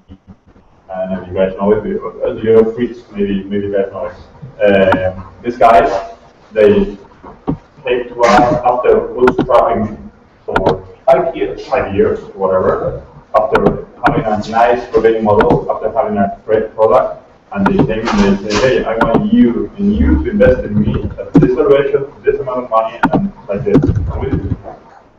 Because they were and before super cool, super great, super whatever, and there were no discussions. What was the measure, everything. They got power, and they got the product, they got clients, they got everything. And what David is saying is that you guys are usually focused on the other side. Hey, investors have the power. You guys have the power to develop something as good as investors will fight for you guys. When these guys, when Sergio and Javi told us, I didn't even thought about asking another investor, "Hey, can you see this?" Because it was so good that I thought. And before talking with them, they asked us, "Hey, how is working with Vitamina K? How do you feel? Do you validate them?" And I say, "Well, yes, at least for us, it works." So because of that, I think it's important to talk with another entrepreneur side. And I think that we have more power than we think.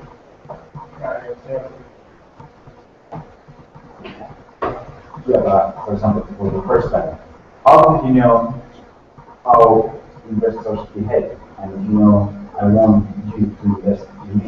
I mean, but how do you know girls? Yeah, I have girls. Maybe after 2 years, you realize, no, this was the worst decision that I made. Well, probably after 2 or 3 or 4 or 5 years. Well, let's do it the opposite way. If you want to go to bed with the cutest girl in the place, why don't you try with the ugliest? And you see how she works, what she does, what she likes, what she doesn't. Then you can go with the cute one. This is cool. This is nothing like, oh wow, I want to meet an investor. Iñaki is somebody that runs his company, his father free, and he runs. Those are the three things he doesn't like.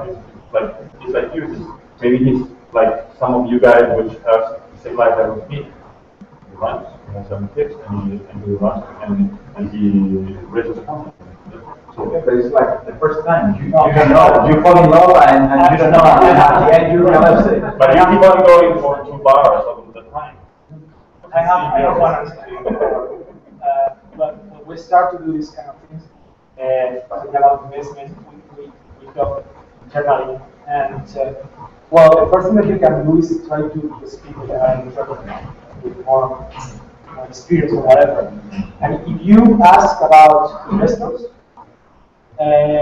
you will start to receive a lot of noise. Iñaki Arrola, horrible. He ran the whole time. He has 3 kids. Things like that. And he's a pretty well-known guy. I mean, but if you ask, for example, about Javier, it's horrible. The bed, horrible. This fund, horrible. Everything is horrible. So at one certain point, we think, you know what? I'm going to trust him. I'm going to trust them because I can't spend my time trying to realize how he's going to cheat me. So I always do business in this way. First, I trust people, and if they don't pay something back for me, I just trust them. You can think that I'm naive, probably I am, but it worked for me.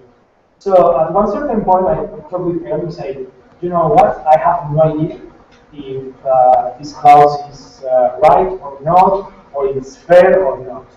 So when we reached this situation, what I did was just Iñaki said, why did you ask me to sign this clause?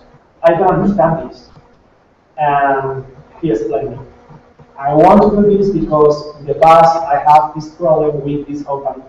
Okay, I see your problem. And the other one was, Iñaki, I don't want to sign this because I don't feel myself very comfortable with this clause. So why? Because blah blah blah blah blah.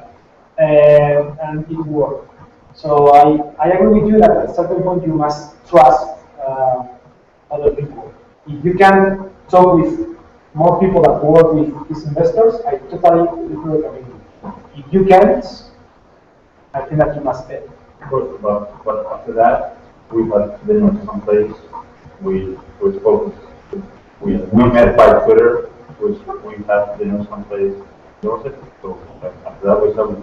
And in a dinner you speak with an investor and you don't like him, don't go forward with that.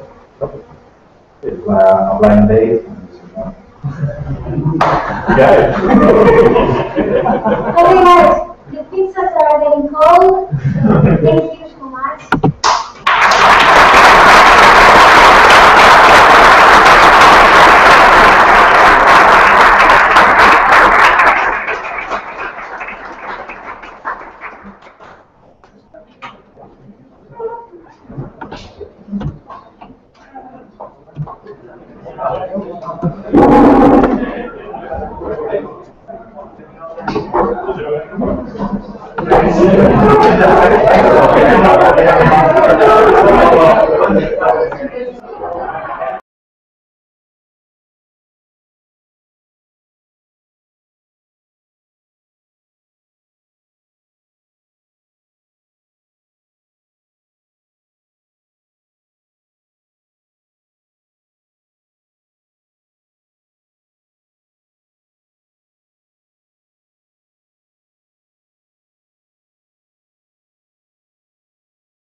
smart thermostat, equivalent of Nest, but then here in Spain. I have it installed in my home.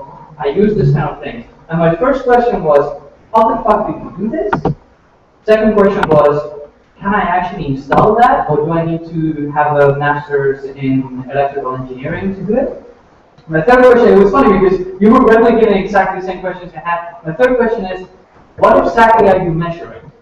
Because if it's global consumption, Now, if you can actually tell me, like, your lights are the single one thing that's making you spend the most energy, that's cool. If you can tell me maybe it's your dishwasher or whatever, then that's cool. You know, so those are very basic questions that, because the problem is very easy to understand.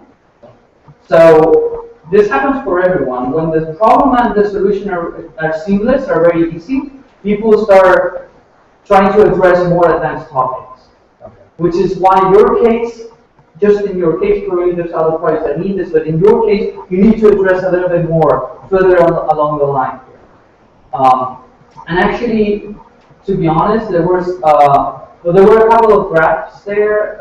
That one of them, the one of costs and the financial one, I advise you to put it up as a line instead of bars. And you can actually, it's easier to see the connection between costs and revenue. And there was another graph that you didn't say which market was that. You were saying that it was growing. Yeah, it was right on here. No, the previous one. The previous one? This is 9. Okay, well, somewhere. Because you didn't say it. Okay? And go further. This one, suggestion, break it down into 2 slides.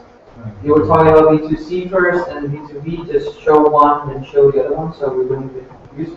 But overall, I mean, it's great. I'm a little bit scared because what you're doing is hardware and getting to the part of the team and not seeing anyone there except you. If it was a software or a mobile app or something like that, I would go like, okay, maybe. Definitely hardware. Knowing the companies I know doing this stuff, tough, very tough. You really need to put someone there. Even if you kind of invent an invisible friend or something, really, just give the feeling that you have people behind you. Even if they're like part-time people that are going to help you, but I don't know, advice or something, you really cannot want you're on there. What was your role? Sorry, what kind of jobs did you have in the previous employers? I'm actually working for Generality. I'm smart group and customer experience. I've been working in electricity market. I started to work before I joined the university as a teacher. Then I became electrical engineer. And I have been working in utility company and high voltage this morning. From generation, transmission, distribution. You put a couple of co-workers there? Co-workers of yours? Co-workers. Yeah. This is a grab a bunch of friends and say, I'll give you $10 if you let me use your No, really, I mean, even if it's not 100% true, sometimes it's interesting when you show them what you're doing and maybe they get involved somehow, and that's enough to at least remember that this presentation is about confidence. It's about making sure I see this and I believe what you're saying. So, you know, even if it's not 100% true, I'll eventually see that, but at least I will see it on the first interaction with you. Or send me your CV.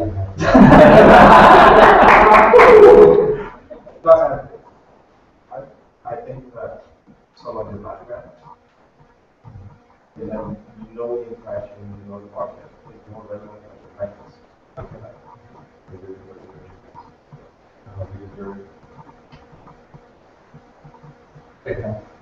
Okay, welcome back.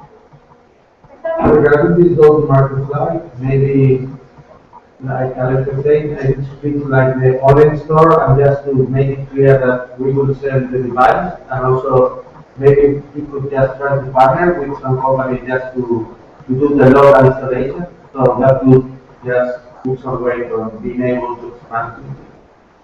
I also didn't have to clear on the market. I'm missing kind of like the price. I see the saving, but I don't know how much it's going to cost me. So on the average, like 400,000 euros. Okay, how much is that? 4,000 units, it's 100. So,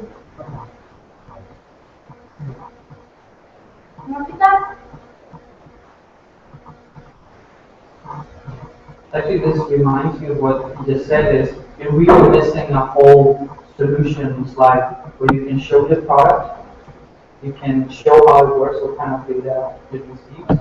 You just show the like the screenshots, but the actual physical product, and then go to business model, which is kind of connected with this business model. We sell you the device, which is X amount of money. Maybe you don't sell it, maybe you rent it or something like that. Whatever the model is, it's not clear here. I mean, these are just the channels. Maybe you haven't proven it. Remember, you have the data from the distance. You manage it. Very good. Right. No, it's a great presentation, don't get me wrong. This is a couple of things with presentations is the better you make them, the more fucking feedback people give you because they understand it better. So you get a lot more feedback. I think that's a good sign. In fact, you already know some solutions. So that previous background information, by the way, is going to measure different circuits. So you are going to be able to identify where you are working on. Well, the thing is, I know that space kind of, so I can infer that from what you showed, but not everyone. Yeah. I think it's a part of your message that I didn't get into the third or fourth week is that the savings will actually come from me reducing my consumption based on the information. Because at first sight, when I see that I will put a device on my house, it will like reduce the consumption by itself. Something like that. I think that's a very hard part of your message that you should always make sure to transmit. That at the end of the day, the savings will come because I will reduce my consumption, not because the device will do something. Automatically, yeah. You could have like a filter for your electricity consumption. Yeah. That's your velocimeter slide. Yeah. That's why it's there. But I don't think it. The message in the right direction. I'm not sure. I don't know how I need to push that. Or I have a question about the demo. What are you planning to do for the demo? Very similar than the one made during the hackathon.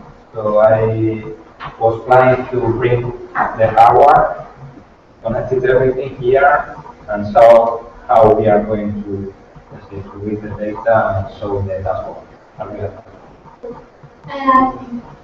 Make a video anyway. Yeah. Try that. Make a video anyway. Just yeah. I don't know if there's any possibility to test it in one. Did you not do hardware and software or? Yeah. Hardware and software. Just in case, make sure you rent some batteries in case you basically close it. So you still have electricity. Some kind of generator. Backup generator. I think I could fix it, right?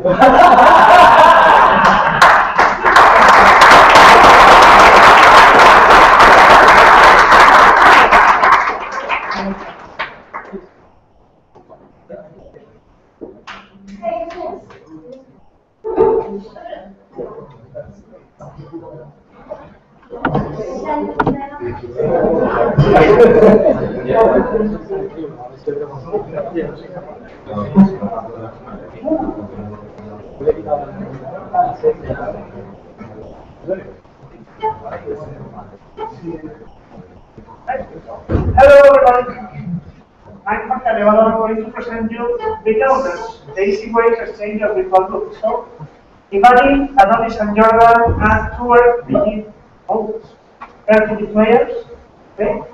Adonis gets a virtual knife, the owner gets a virtual seal, and they want to exchange their virtual goods, their web address. Okay? But they want to do it without suffering, without confusion, and without pain. Okay? Those are real comments of early deployers in Hollywood. They are worried about ownership, they are worried about the security of their accounts, and they want an easy way to exchange their virtual goods. But who can provide all of these things? Well, the owners can. And how? By using the Bitcoin protocol. Bitcoin is a secure and decentralized protocol that is able to handle the concept of shared things. This is really important if you are the end work with bytes and you want to create the idea of original for digital content. Okay? Is there a market for that, really?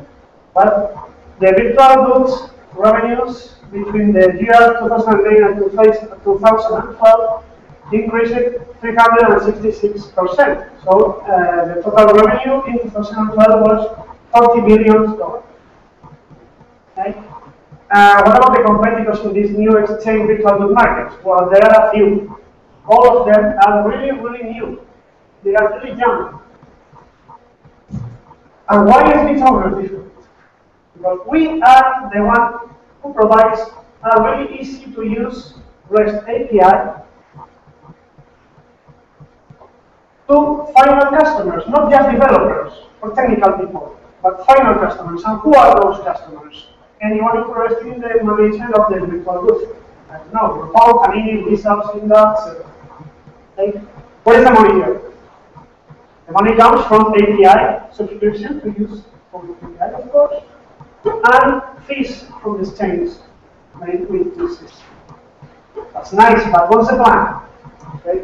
We will publish our API, we will promote it, we will motivate people to use it in hackathons, on personal projects, and see what happens. After that, we will spread the word in conferences, events, anywhere, anytime, because at the end we want to make some money from the thing. Okay? So that sounds like a good plan, but who develops this? Well, Adolfo, my partner here, and I told them we are both software developers and hackathon models. So be ready for the new API, and also be ready for the Power Rangers movie, and I'm serious. Okay? This is our Power Rangers movie for this year. How crazy is that? Okay?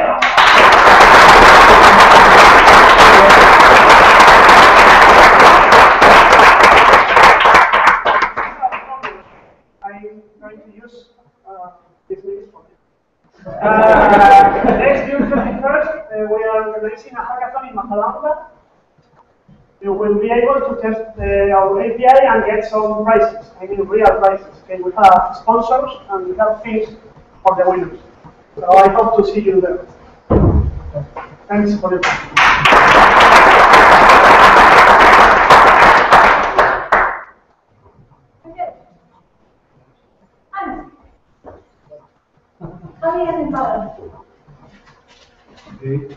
Okay, something very simple, but remember that the audience is not only Caroline. Sorry. Well, not 90% of the time. Sorry about that. And the other one, when you said about what's your product, you said you were selling the API to the understood the end customer as by something or things like that. For me, that's really weird. So, I don't know. We are what? We are big or any other because the end customers don't consume APIs.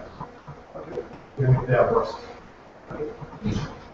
Yeah, if I'm a player or whatever in the game, and I don't have any knowledge of APIs, and I want to exchange any virtual goods, how I do it? It's just for developers, there is a platform where I can exchange. We can exchange any virtual goods.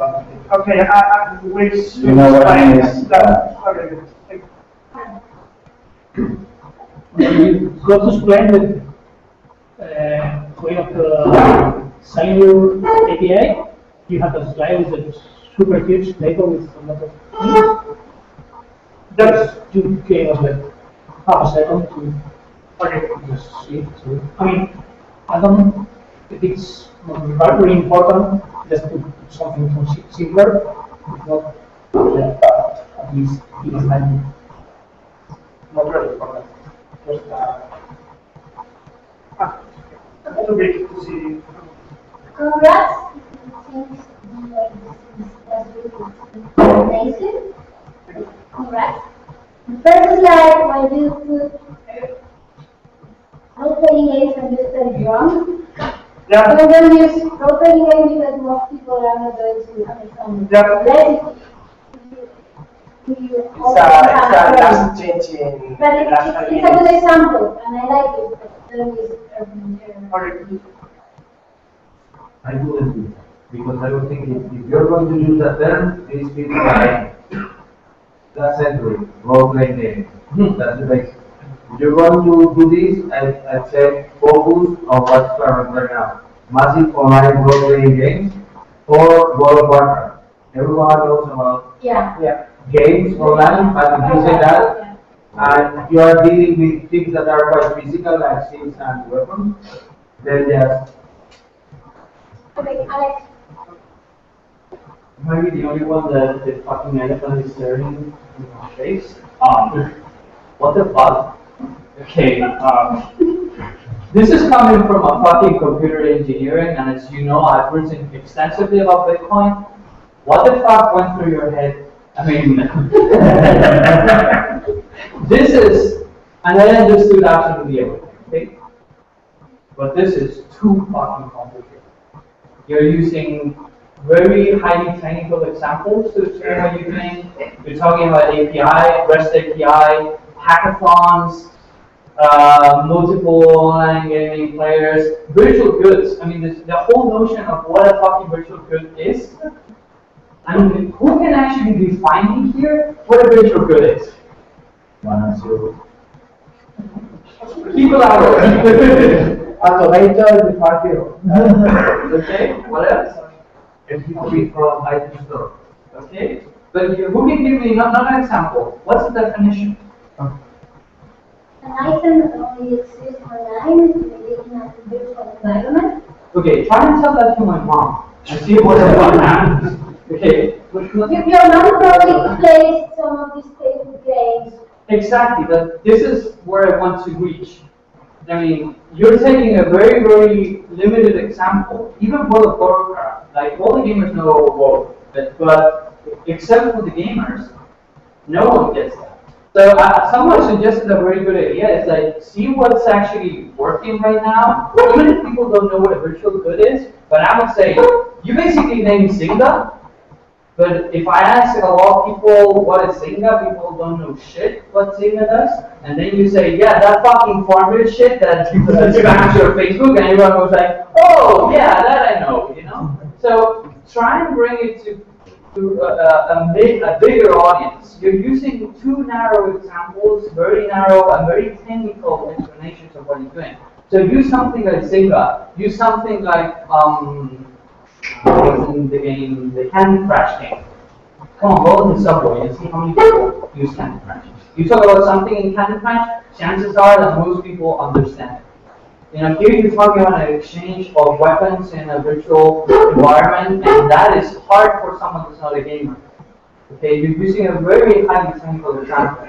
And then you get it, come on, you go back. And here you're talking about an API, and I was like, what the fuck are you talking about? Someone said it really nicely. It's like, what if I'm a user? I just have, you know, lives on Candy Crush, and I want to give it to someone. Like, what the fuck are you talking about an API? What the hell?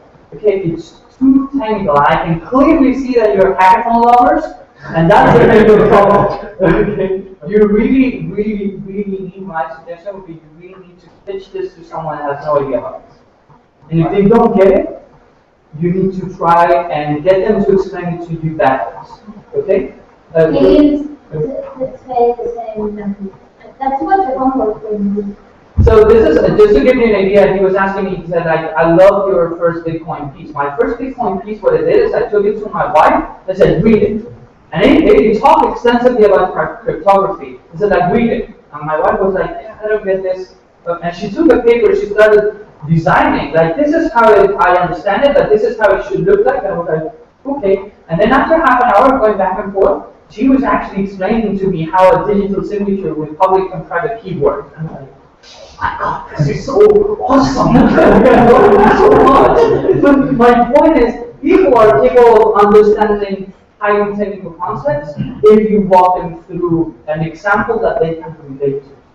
But this is too technical yet. I mean, you're on the track, and I'm after Carmen's comment, I'm guessing that it was much worse before. So I'm guessing you made a huge leap. It's looking really nice, don't get me wrong. I mean, the idea is great. I think it's a fantastic idea. It's just you need to walk people a little bit through that. Remove any kind of reference to API. Remove any kind of reference to virtual goods if you can. Always use examples. This is like the stupid farmer thing. This is like this. This is like that. Keep using examples all the way. The same with API. It's very confusing because at one point you talk about customers, and at one point you start talking about API, which implies developers integrating this into some kind of backend. So make it clearer as to how the product works. My suggestion would be create just an example of how to use your product.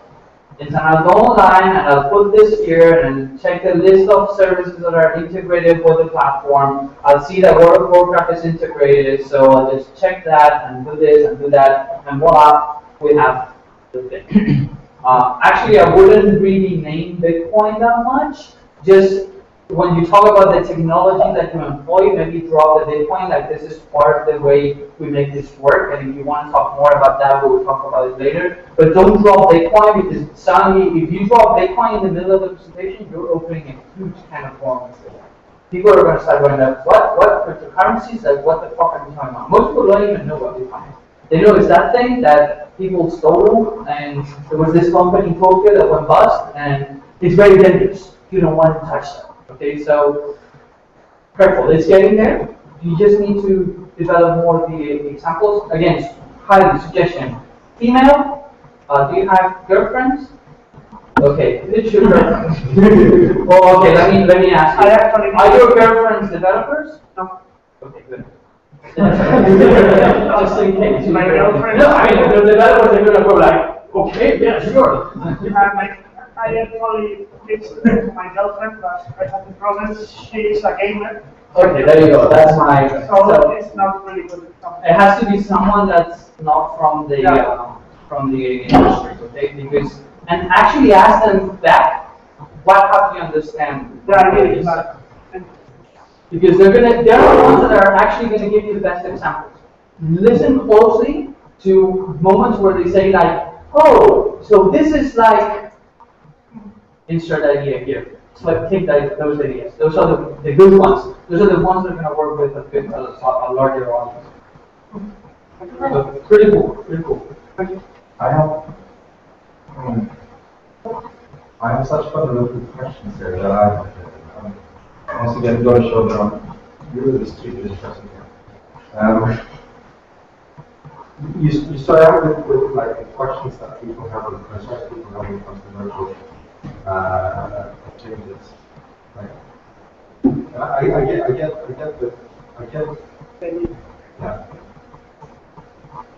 next level question.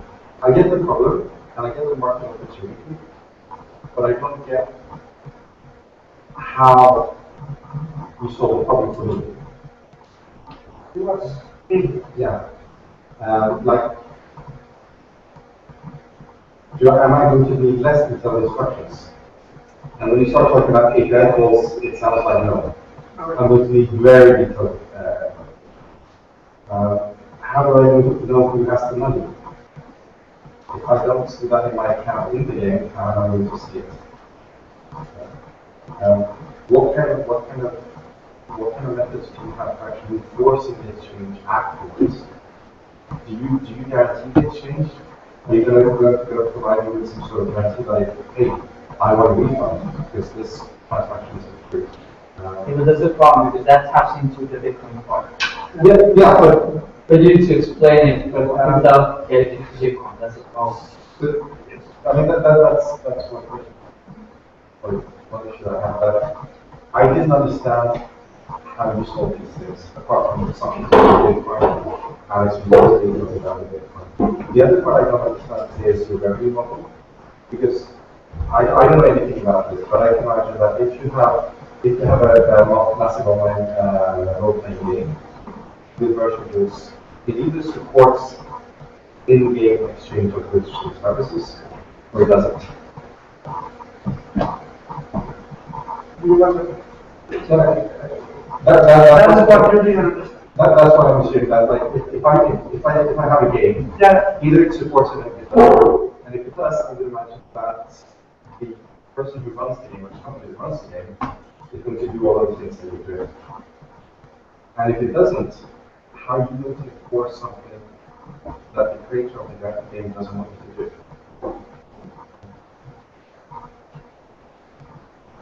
As I said, I understand the challenges, and I see it's a huge market, but I don't get it. I'm far from the smartest person. No, but I think you're the perfect example of someone that has a lot of companies that have been doing startups for a long time, but this is hard to explain. I mean, to be honest, out of all the talk we've seen so far, yours is the most complicated to explain because it's highly technical. It requires very deep concepts on how cryptocurrencies works, how to validate exactly what Johan was asking. It can be done, but it requires a lot of work and a lot of searching for the right example, for walking through the right example. We pitch it again to him individually and see if he gets it now. Do you think this is a difficult way to get started? Oh, we have another. Just a suggestion. I knew this was going to be highly technical just by looking at your logo. You said that the logo. Yeah, that one. Bid owners, come on, a zero hack short talk at the big one there. I said, like, oh my god, this is going to go all hacking on us.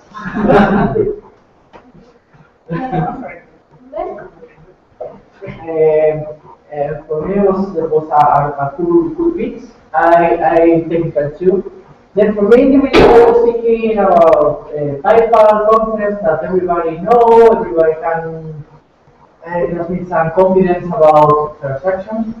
And then when you speak about a customer, I was expecting that screens about your ledger, your car bill, and you can exchange notes, panini, and more. That was exactly the moment on that. And for me, more or less, I could figure out how this can work. Because that is your really customers that finally they will use the platform. For them, it's the coins to interchange their things. I have one final feedback about the competitor slide.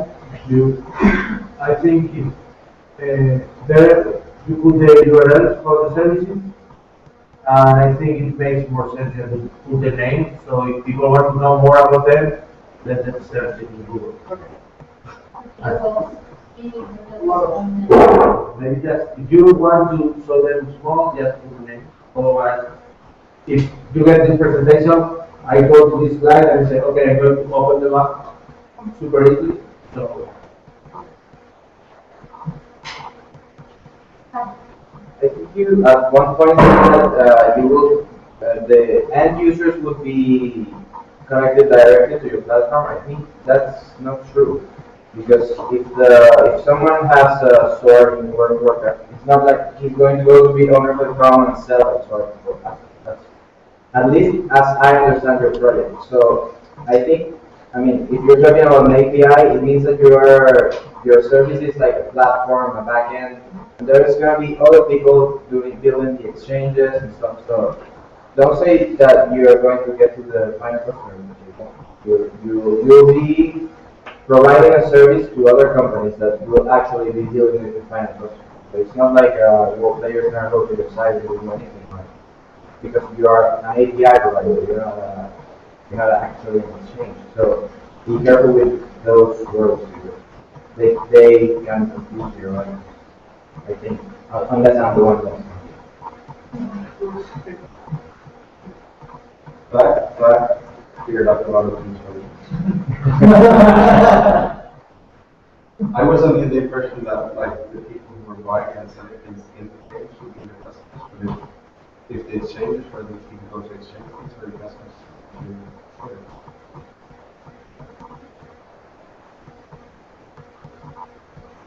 Okay, somebody else? Very good. I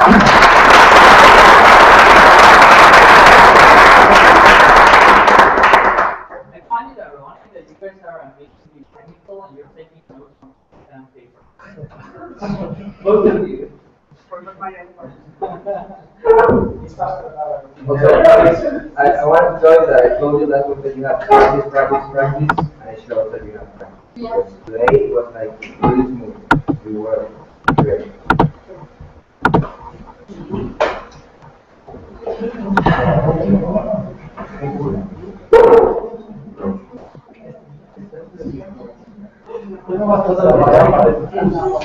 Hello, my name is Andres. I'm the founder of eTools. And I'm very excited today to introduce you how we're going to transform the tourism industry. Not a secret that we all love that people tell us stories. But we all love to visit a friend and he guide us through the city because we're going to visit the most exciting places and the best of it. And also we can hire a personal guide because he can show us the best the best thing of our point of interest. But what happens if we don't have enough money or we don't have the friend in that city? Well, you have to plan your trip. You have many websites where you can find that information, but you know what? People hate to plan the trips. And people want to know the details on the go, but and there is a lot of apps out there when you can search for information. But do you really want to stop on the way, look down, 15 minutes reading, and continue your journey? No, I don't think so. And that's why I introduce you eTools, a new way to travel. So now, eTools provide you, and it is not just a market of tools, of reviews, or and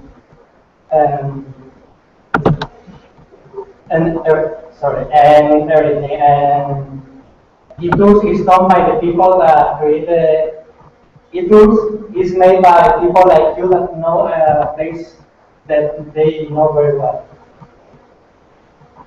eTools is going to provide you a web platform where you can create your tools and you're going to research your audience. So we want you to tell us how is the city and with your real voice and with your voice and tell us how we're going to visit the place. And also for the tourists, you're going to find in a mobile phone tools depending on the location, who created the tool, the languages, how the people take the tools depending on their experience. I don't have to explain to you this market because it's huge. So for every transaction, it is going to take a small percentage of it, and we're going to give it the rest of it to the creators. I'm Andres, I'm an engineer. I am responsible for user interface, data analysis, and part report for critical environment for the aerospace and railway industry. So thank you very much. eTools, Cloud Knowledge, one of you.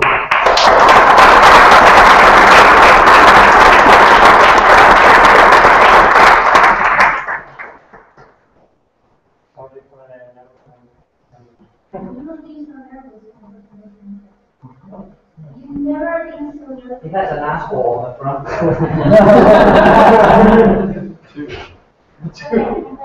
Well, I want to congratulate you because you have shown the best slides in all the weeks, and you have explained the product in the best way than before. So, well, not having nervous, you have failed with the words, but the slides were so clear that I think you have a good fix here to try the wording like in a mirror, like in a metro battle. If people doesn't know you and you are not going to meet them again. So do you want to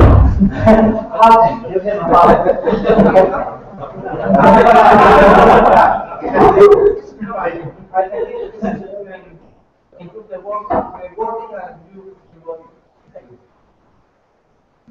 I have to disagree because I think your problem solves, like the solution you're proposing to the problem is really easy to understand. 1 week before we have like this picture of some people in the health guides on the channel, and you said like with this picture you can get it. You lost a lot of time explaining why it's good for people to hear stories when they use it to whatever, and you can spend this time talking about how cool all the guys about people in a city who lives there, the best places are, and you didn't talk about it much. And I think it deserves my time. So I like this presentation more than the one with the icon. I really think that the introduction makes sense, like trying to go along people that are trying to learn about tourism. So I think it makes sense. But regarding the expressions, I've seen a couple of times like you start introducing yourself in negative terms. Like, okay, I want to tell you what Idus is not. It's not too. It's really difficult to try to say everything you are not. So I said, just try to sit around and say Idus is the offer the best experience to go around based on local knowledge or something like that. If someone asks afterwards, just explain we're not this, we're not that, we're not whatever. Because I think it's really clear what you are. And I think and also it's like, okay, market size, I don't need even to explain that because it's so huge. So, okay, I said, don't say that. Just it's like, start like, okay, I don't need it because it's obvious for everyone, it's the biggest ever. So, if you don't have data, I didn't mention that. I said, like, tourism is really growing, but like, try to get rid of this kind of negative introduction on new slides because it sets the tone for the rest. Are there any competitors to this? It's not just already. I can see a competitor to landscape. Are there any competitors? Are there any other people doing this? Yes, there are some private apps that makes like audio lights for specific places, but there is no marketplace for this. I share it and something like this. And I found similarities, but not. What the beginning is a really great idea. I think this can be a really big idea. But one thing, Spain is the fourth largest tourist market in the world. And so if you launch an app here, and tourists come and use it, and then they go back to their home country, it can be a method for it to spread virally everything. So something about the big sort of famous place as a tourist destination can be very interesting to really get people's imagination about how they can begin to share the feelings of Spain. I think. Okay, actually I like the idea because I'm familiar with this kind of stuff, but I'm missing, okay, if there is no competitors, that's a bad sign. Because if nobody is doing this for real, that's bad. Because that doesn't work. But I think there are good examples doing kind of similar stuff that are great examples, like free tours. It's similar experience and it's very successful in a big city. But you don't mention it. You said this is like this kind of stuff, but different in a way. You can explain, I mean, I'm kind of excited because I understand more or less because I'm familiar with free tours, but I'm missing that. If you don't have competitor, that's not good. I mean, TripAdvisor is not your competitor. and internet needed. I mean, it's kind of different experience. So how successful are this new experience?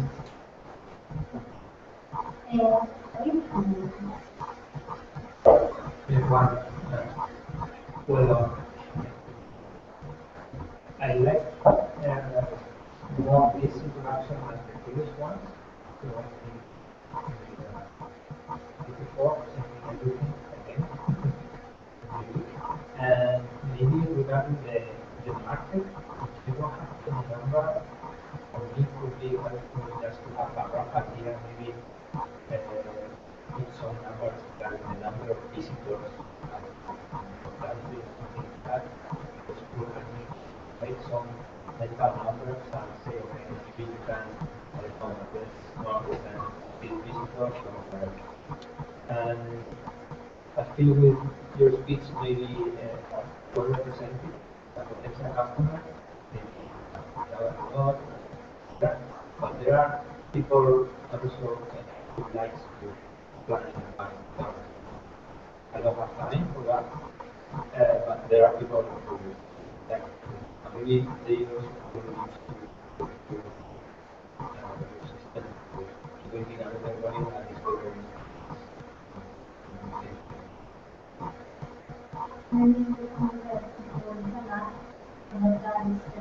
different information is going to make platforms to make different information to find guides. I think,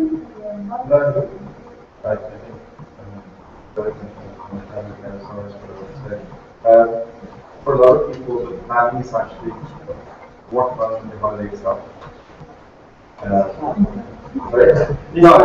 When you said people don't want to plan, if you're talking to people who don't want to plan their holiday, they want to charge a trip to many dollars. I think we're going to talk to people who want to plan their holiday. They want to stay at the Airbnb instead of a standard hotel, and they want to have more of a personalized safety.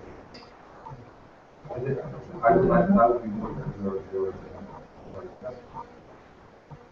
and that's something that you can provide with the chart of those costs.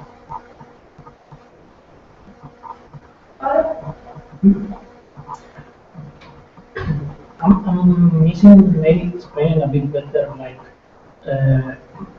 exactly maybe one phrase I make we have what we exactly do features, like because I know from other weeks, but I'm missing like this because they said it's like the girl in the museum, but it was like. On the other hand, all the slides they look much better. I think it's a good improvement. Okay, maybe it would be awesome nice to have like some numbers or some idea of the cost, because it's gonna be for the user or for the.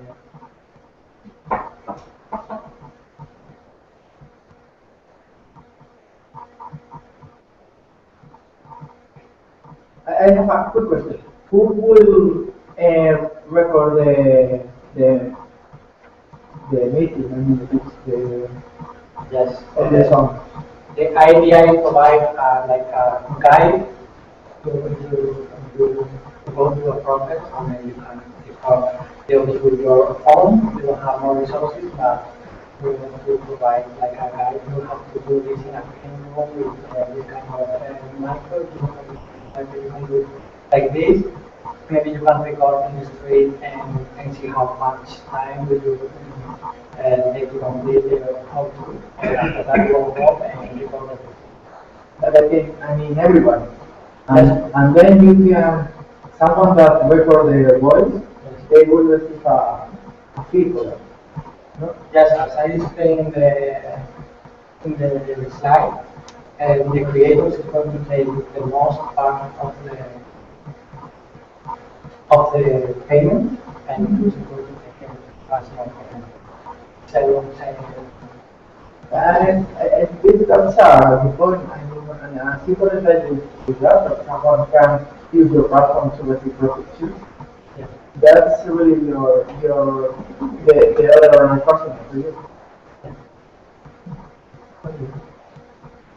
I wanted to know your slides. The storyline is very cool. I like the past. How knowledge, it's like.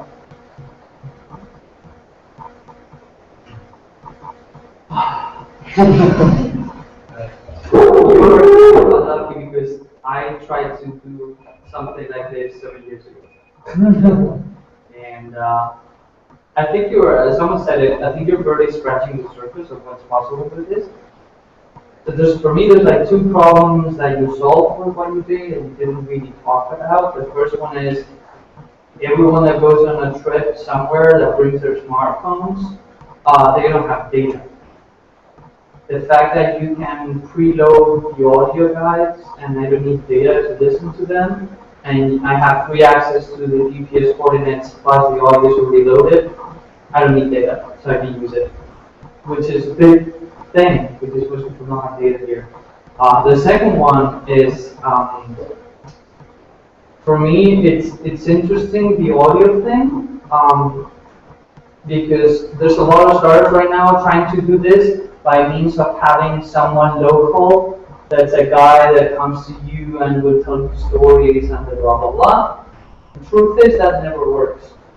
So to some extent you offload the need of having someone. Now someone said you're lacking a huge number, which is how many people are willing to use this. Audio is extremely hard. Extremely hard. My recommendation would be to start going to podcasts and see what kind of audiences are there. Because those are your target users, not the typical person that's going to travel. I think Johan and someone else said the same thing. Don't assume that people are not willing to plan, that people will enjoy that. That the only thing that you show when you say that is that you don't have the numbers. Because if you had the numbers, you could say 35% of the people that travel don't like planning or don't have the time to plan, and they have a smartphone and they're regular users of podcasts. That is your target audience. So you literally are missing all the good data that you need to back this up. But not just to convince us, but actually to make sure that you're building a solution that people are willing to use. And it's very easy. Guys, you're around the corner from the Reina Sofia.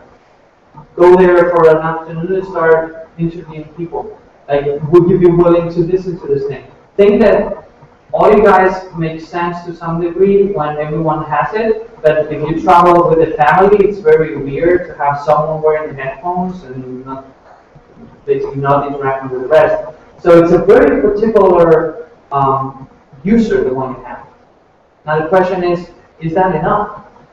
Are there enough users like that? My second biggest question, or third biggest question here is, what is my incentive to record something? And what would be my incentive? Depends. That's the thing. If you can tell me, hey, we have this amount of users and they're using this, and yeah, it might be interesting to me to use it. If you just have 3 or 4 people, the effort of recording all that material, it's too large. It's really, really big. Don't underestimate how hard it is to record all that stuff. And Juan is here. He can tell you how hard this shit is. I mean, this is not, because you might record 1 thing or 2 things, but doing a tour means recording like 20 things, which is a lot. So, and I think you're scratching the surface. There might be something here, but until you prove it with some numbers, hard to believe. That said, as someone said, the slides were awesome. I love the one with the guy. Yeah, that was pretty cool. I mean, the slides are fantastic, and you can see. I mean, it's easily understandable. I don't agree. I really like that you changed. I haven't seen your previous one, but that you changed the audio guide idea, because audio guides in museums they strike a very different nerve on people. Like a podcast is not an audio guide. It's 2 different things, and have 2 very different use cases and 2 very different audiences. You know, so people are willing to take a money guide, but they're not willing to listen to a podcast. Why is that? That's a question you need to ask. Why is that? What are the major differences? And by the way, you said something at the beginning, like we're revolutionizing the tourist shit. Don't say that. Just say what you do. Oh, I just saw the team slide. Okay, I always tell you that, and I told you what again in my talk.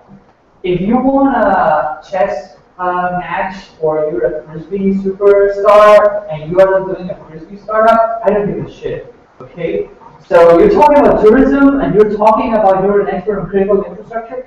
I don't give a shit. Tell me, I've traveled to all these places, I know the problems. Connect your background with something that supports the project. I don't have.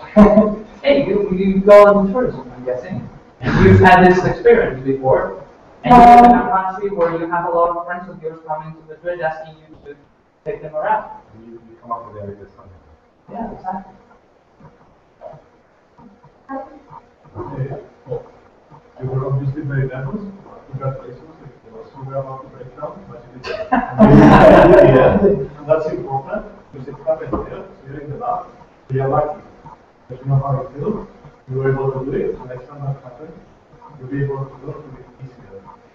But everybody should think that that can happen, and that will happen. So, we start having an experience. So, congratulations for finishing the talk. Really, I think you're on the last now. Yeah, it took too long for explaining the problem, and it's right.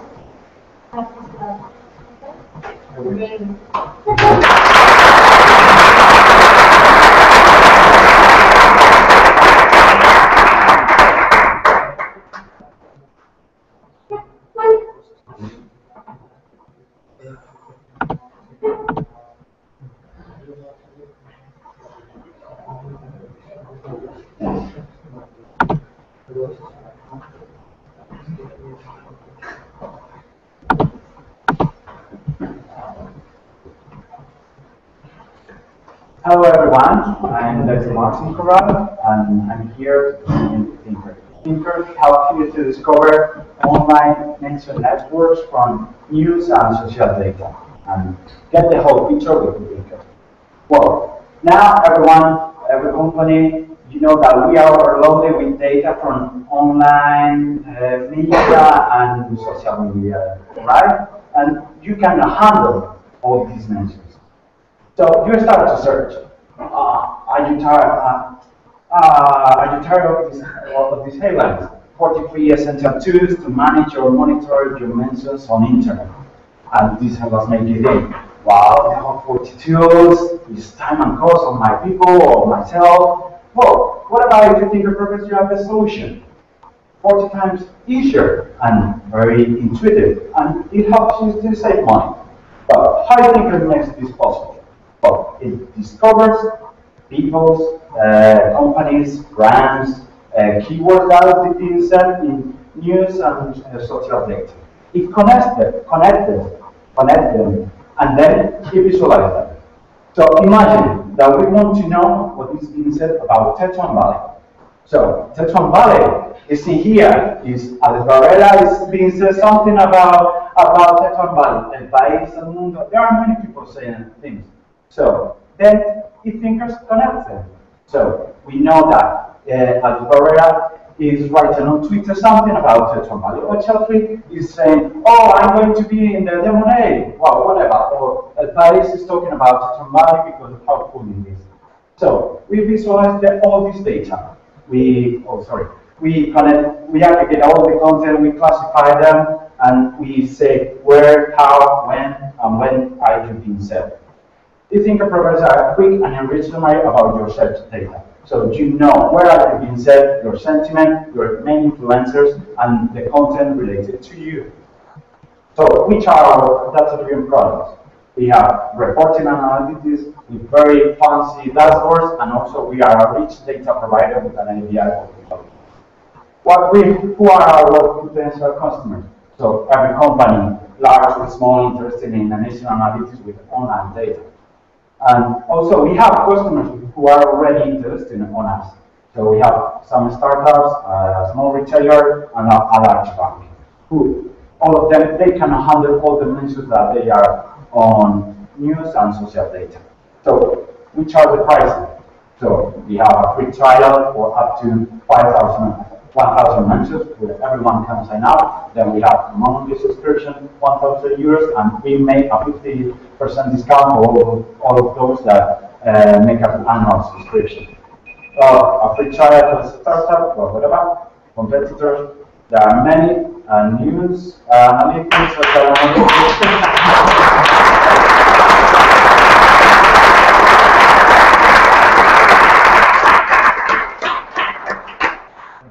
You have to be lucky.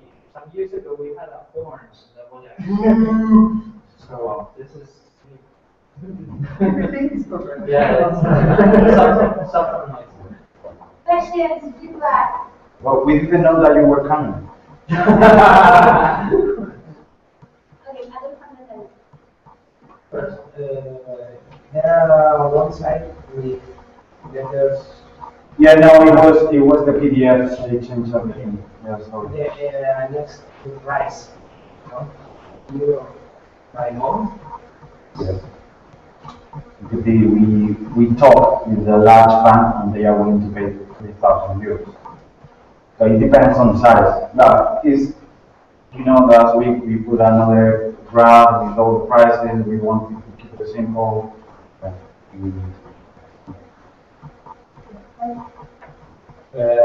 Just one quick question. I think last week you presented two products and you affiliate one. Yeah.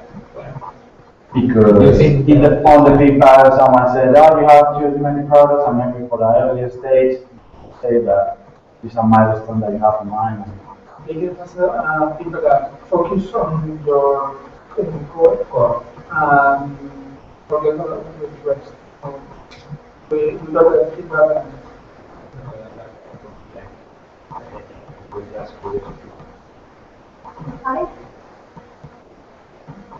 I made a comment last week.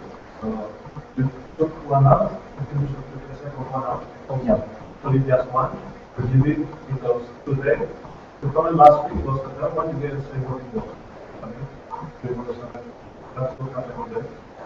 For the rich data provider, so it's API, so it works well. So if you do it, change what it is. No. It's not that important thing. One comment in the first day, you took the example of something that the parliament. So breaking news. Today you also took breaking news. For technically, Alex Morales here. Okay, breaking news. And that really makes people involved in your job. So when you do the presentation, try to personalize your stuff, please. So say, okay, what's gonna make people interested today? I think that's really important. Very good that you are not putting in general with wine anymore.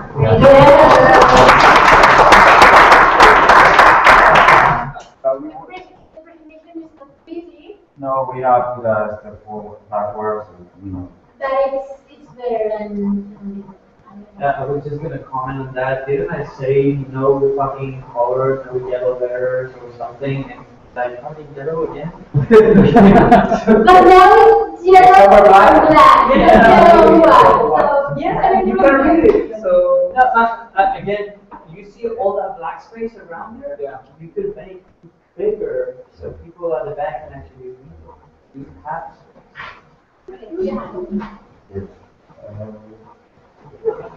How much of the product do you have already? How much of the product do you have already? I don't get it. How much of the products? How much of the products do you have already?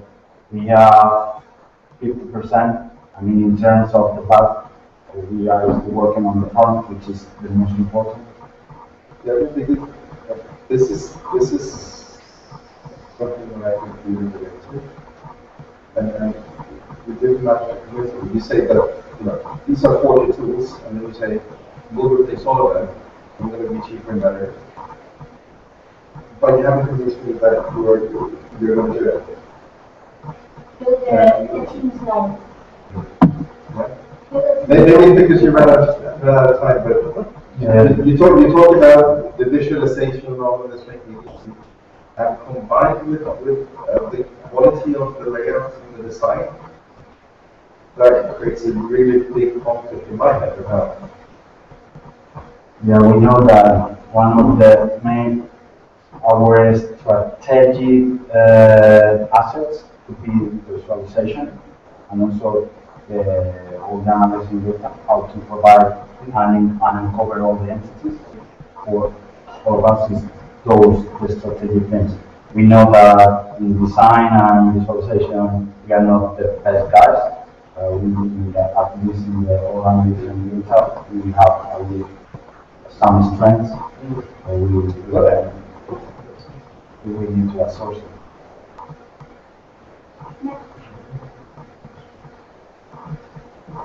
Got the colors in. Hire someone to do the graphical part for you. No, but I mean, just black text on a white background. Yeah. Is so much better. But anyway, despite the colors, I love the idea.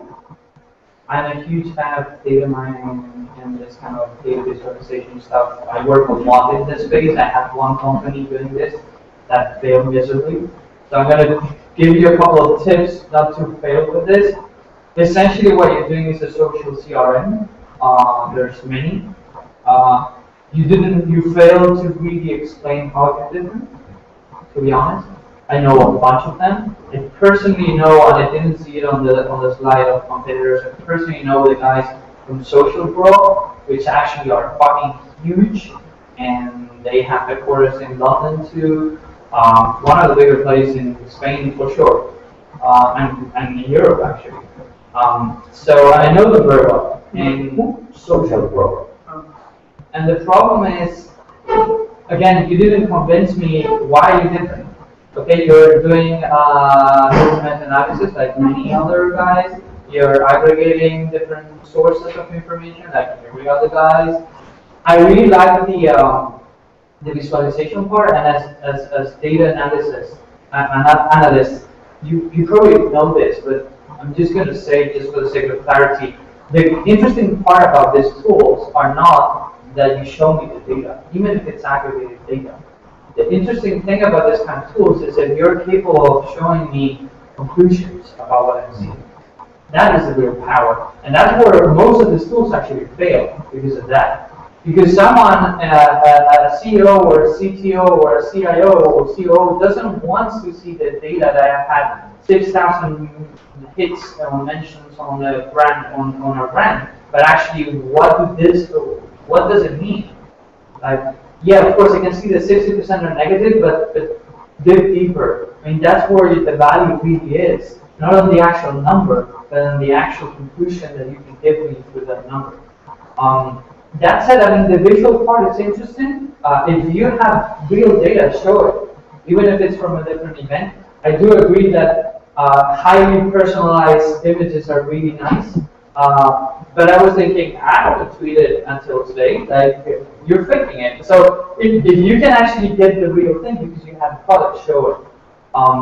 But again, I think you're missing the point here on delivering the real thing. Delivering something that's different from what we've already seen.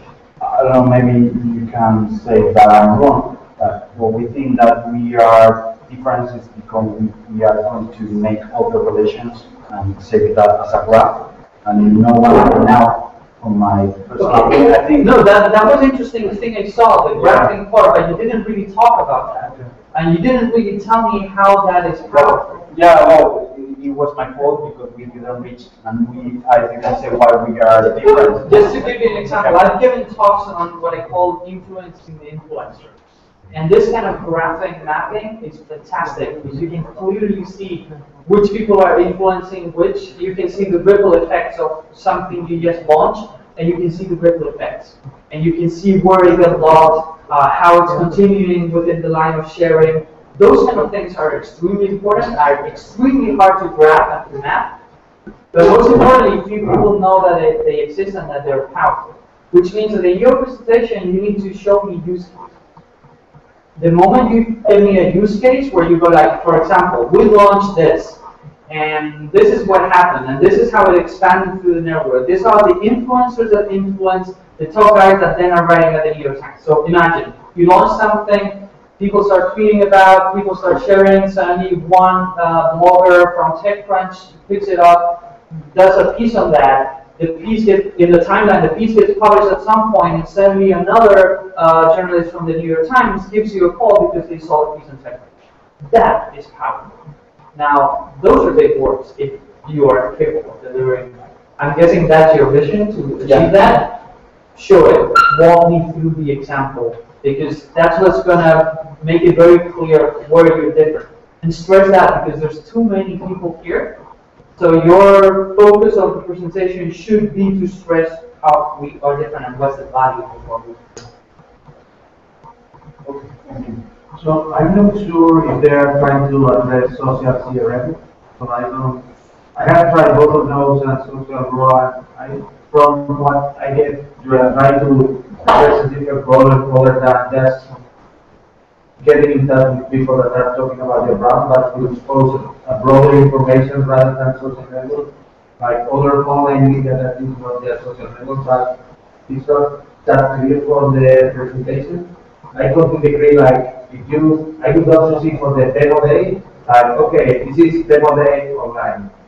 If you have a presentation, if you have the product ready, maybe that would be a really useful example. And I agree that if you're going to go for enterprise and you are able to propose or to show, okay, this is what we got for the last 8 hours, and you just arrive there with this kind of information, I think that can be really powerful. Actually, be careful because you have to be cautious here. At the beginning, it looked like you were selling it to a user, but your real customers are big corporations. So be careful to mix both. Yeah, but it's not clear at some point. It's kind of confusing who is going to use what, you know. And then in the end, always focus to who's going to pay you. The big companies, and you should focus. That should be your user. These are the use cases they have, these are the problems they have. Because most probably in the audience, there's going to be people that work in the companies that go like, holy shit, if we have that.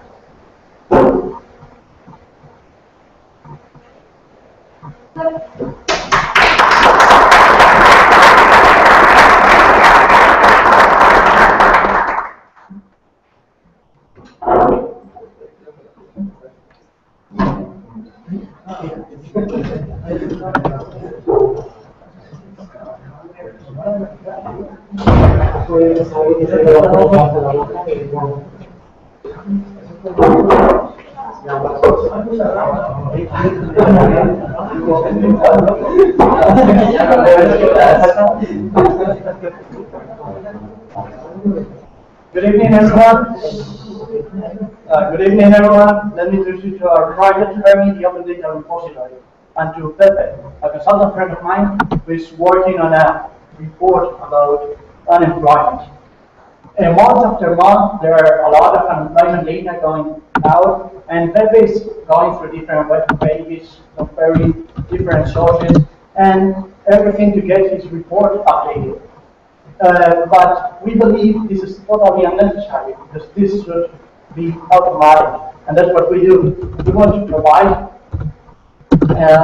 regular data repositories from different providers, from different publishers. So people like Pepe can choose which publisher is the most reliable to what they have to his interest. So whenever there's so he can link his report to this repository, and whenever there's new data coming out, it will be automatically updated into the report, and then he has only to focus in what he has to write there. Well, this is not only useful for consulting firms like Cetas, but also for many others, mostly everyone who work creating a final product using data. And it's also helpful for publishers because they are spending a lot of human and economic resources in order to collect and publish data, and people are still having troubles to find a problem. So we want to offer them the possibility to make their data more visible, and therefore, and then increase its value, and then benefit society in terms of productivity. Because we are aware there are a lot of knowledge workers in the world, and they spend a lot of time looking for information, as we have seen, and taking into account the average salary. That they absolutely prove that they are paid over $2,000 billion per year just to look for information. So, in order to monetize this value, we want to provide private repositories to the dreamers, because we know our clients demand confidentiality. And this is how our business model is going to work. And with this, our revenue is way above our expenses. But the problem is, in order to conquer this huge market, we need to really farm money in marketing. So that's why we are gonna ask for a funding money and burn it in marketing in 24 months. So in 24 months, our profits are still below our expenses, but just because, as we can see here, almost half of our expenses are commercial expenses. So money dedicated to marketing. This is Fernando Ria, developer and business and law graduate, and Daniel Arrola.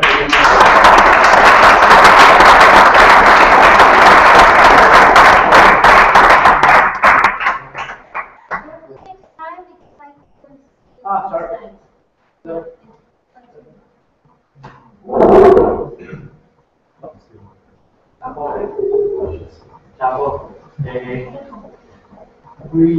Really nice presentation.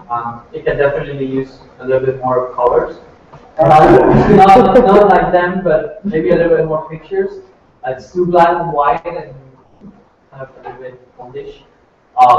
Very clearly stated, very well documented the savings, because this is an economic issue. Just one suggestion with the two graphs you have there, break it down into two different slides. Too much information in a single slide. Could be units. And if you're going to talk about costs, it's better to put it on a pie.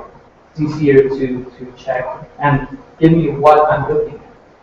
It's really hard to see what exactly I'm looking at on the graphs. When you say profit, I guess you're talking about sales. Yeah, exactly. Okay. So, and I don't understand really what's month 24. So, are you just taking a snapshot of month 24? That's the case. My suggestion would be trying with the year-by-year projection. It's easier to follow than just like a specific snapshot. But very impressive. I'm missing competitors, and there's actually, I think it's a French company that presented on the web like 2 or 3 years ago that did exactly this. And I think they won, or they were one of the finalists.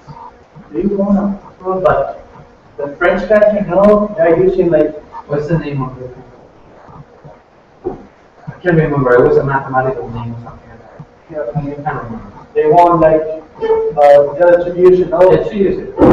But they were doing just collecting data from like retailers and giving them like data like that. No. They were doing something very similar. They were basically creating maybe they pivoted a lot, but when I saw them, they were doing exactly this. They were sitting themselves on the middle.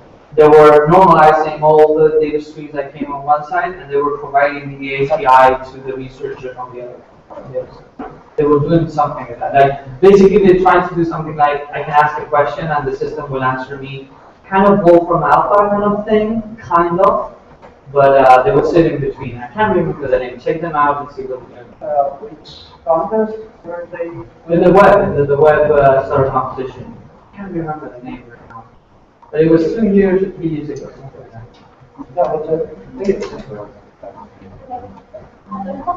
You have already improved. I understand what you do. Yes. But I don't understand. This is we have to train the financial analyst. That was last time. Okay, so check.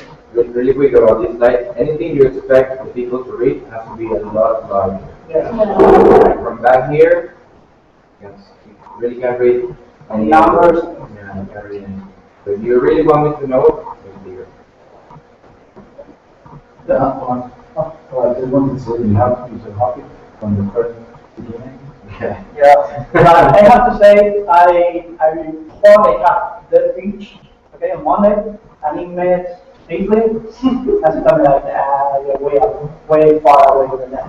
And she just put a lot of stuff away, and if you guys can't meet her, that's fine, do it. I just invite her to have a coffee, whatever, and she can make it. You can clearly. Yeah. It's a very good presentation in the sense that it answers what it has to answer, very clearly stated. You can see who the actors are. You can see, as someone said, now I get what the fuck you guys are doing. Everything is very smooth. You're missing a little bit of competitors. You're definitely missing things on the marketing side. How are you gonna make this grow? But those are kind of, because this is a very rare niche. Competitors are not that important as we saw before in some of the industries where there's too much people, like in your industry. Competitors are really important to showcase. In your case, there's probably like 3 people in the world, 4 people in the world doing, or in Europe doing this, so it's not that important. I mean, still some pieces missing, but the overall message, the overall customer that's going to use it, for what are they going to use it, how much cost saving you're generating, that's really powerful. All that stuff is really very well structured. Still need a little bit more coverage, more life within the design, but yeah, we're really trying that's at the beginning of this second stick to black and white. That you can always change. Like, yours is the most difficult thing to explain, and it was very, very difficult to understand what you do. I would say the Bitcoin part, the hardest thing. Okay. Since I wrote the directions, I would say on the other things. Anything on customer acquisition costs and not with these numbers? There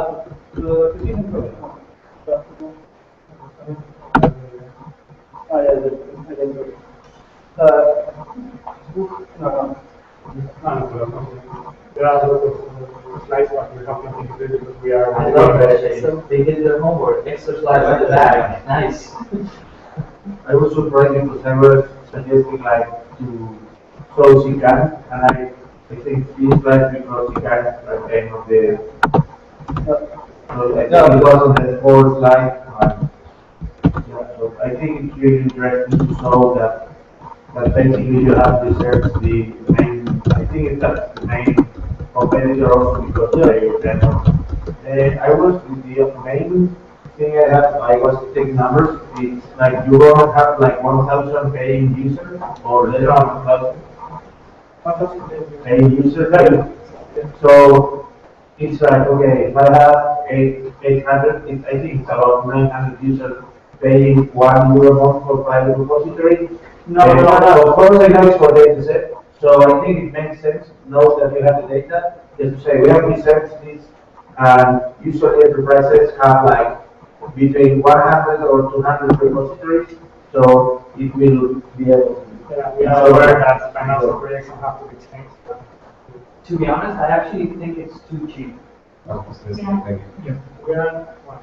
think it's actually it's weird. €1 a month, it looks like too cheap. Like something has to be wrong with it. Who talked with the banks and said that 1,000? You said it. You go to a bank and they look at you and they go, anything below 10K, it's like, what the fuck is wrong with that? I know. I mean, I would be a potential user of this. And if you told me €1 per month, I would buy straight down, hands down. But the point is, like, I would think, that's too cheap. Even personally speaking, it's like. But you think you have each user with a number of data sets on your data set? We are still considering either for data set or per se, per user, per entity. What we are using GitHub and the bucket, we have no Price signals quality sometimes.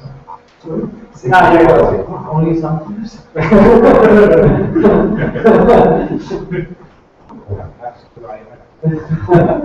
Yeah, that's why I pay taxes in Spain, and that's ridiculous.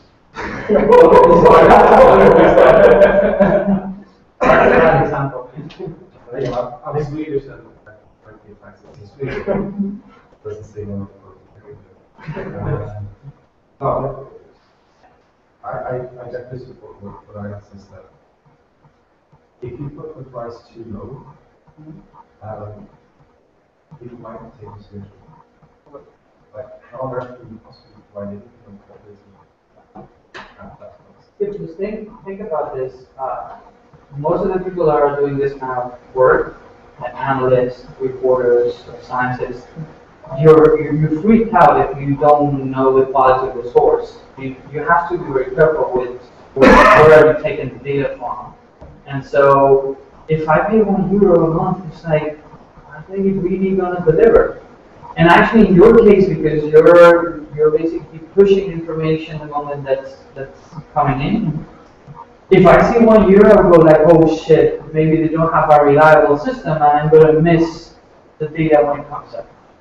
So this is just one kind of way of thinking about this. It's like, holy crap. Like for €1, you probably don't have quality sources, or you can just screw the delivery mechanism. Or just put it in relation to what's the total salary cost of your user. You put out, I think, €41,000 or something. Yeah, we had it. That salary and your social security costs, etc. I would imagine something like 50,000 a year. So just three suggestions. SICAD has an hosted service, so you can just contract them the hosting, so you can check for the pricing, because it will also offer you like kind of the target, like, okay, data.uk is spending like that amount a year just to have a service department. And you were thinking about big bucket versus big cap models. I would suggest you to talk with David Bonilla, because he was working as a license, so he has research about big bucket versus the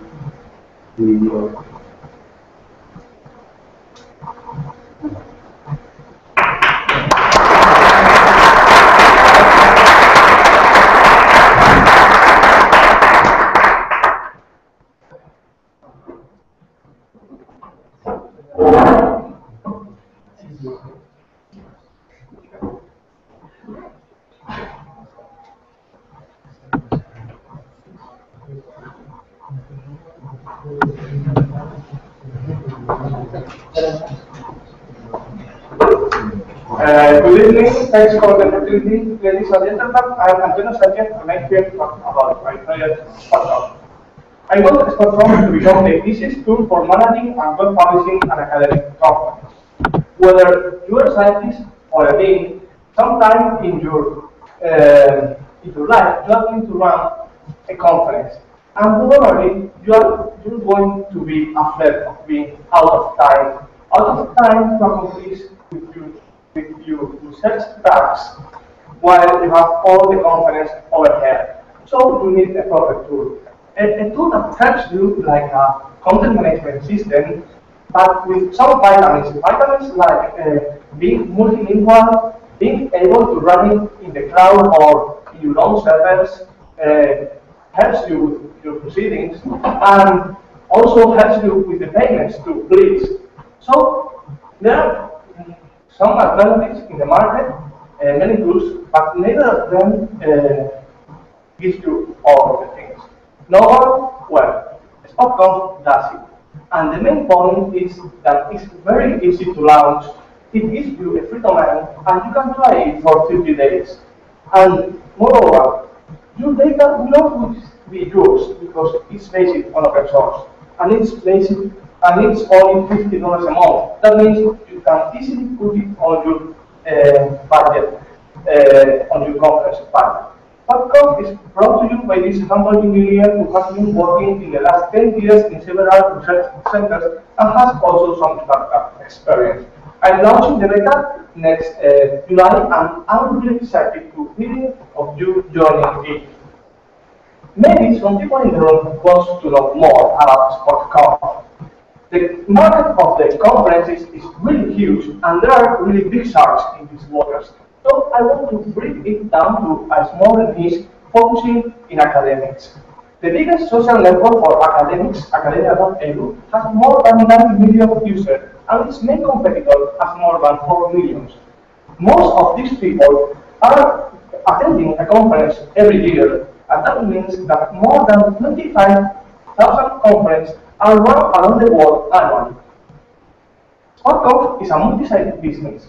We have a side where customers are paying for hosting, and we want also to leverage visits to the conferences showcase and to the conferences pages, maybe partnering with some travel partners or sponsors.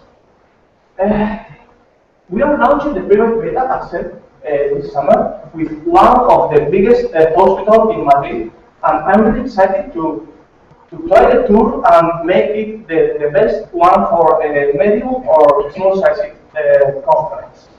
Well, that's all I want to share with you today. Thank you very much. I'm here for any question or in the email too. Thanks.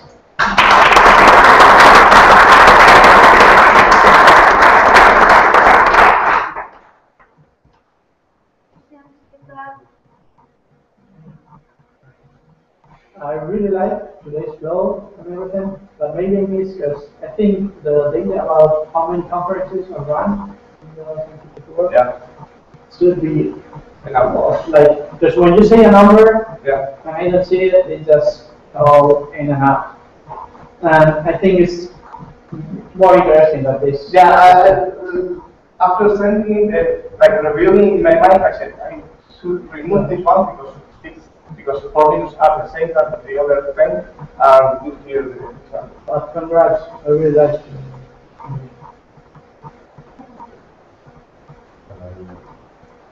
When you looked at the revenue, you said 50 a month. Yeah. Is that going to be? So how many months is the conference actually going to be by advertising? I guess it can run from 9 to 12 months from the moment they start the whole papers, and many will be run the next year again, and they won't decide available with the papers they send. So I guess like an average life of 20 months per conference. This is the second time someone asked you that. Maybe you should put in the slide.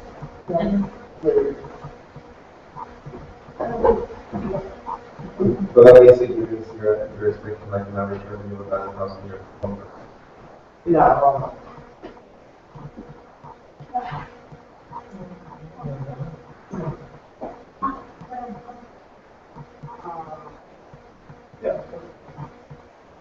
After this week, almost ending 2 years. Which one? I thought that the pitch was finished. Which one? Yeah, the last grade. When you said we are very excited to talk to you, Yeah, we are started yeah, because well, I told you last week that I was going to fix one for customer and other like the business inside. So I changed the color to make. I'm talking about other things, not like what's behind.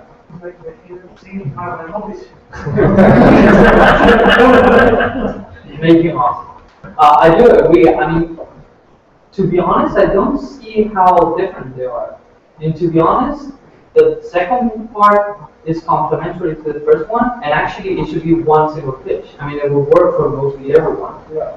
The only difference is if you have a customer, you'll remove the financial part of it. But that's it. And actually, this first part was a lot clearer than the other one. I would put it at the beginning. I mean, this is like part of the introduction of how big this is. And really, this is the market part of it. You're talking about problem, solution, market. So it's like, it feels a little weird to put it at the back. I mean, if it was clearly different. Who thought these were two different presentations, one for customers and one for, because it felt like the same thing. The thing is that we talked about this last week, but I mean, we know because we talked about this last week and stuff. It feels weird. Maybe I did that way to put it in my mind, like all the things I want, but now I can mix them back. Yeah, exactly. I mean, it's really not different from the regular structure. Problem, solution, market, competition, business model, blah, blah, blah. And then you can touch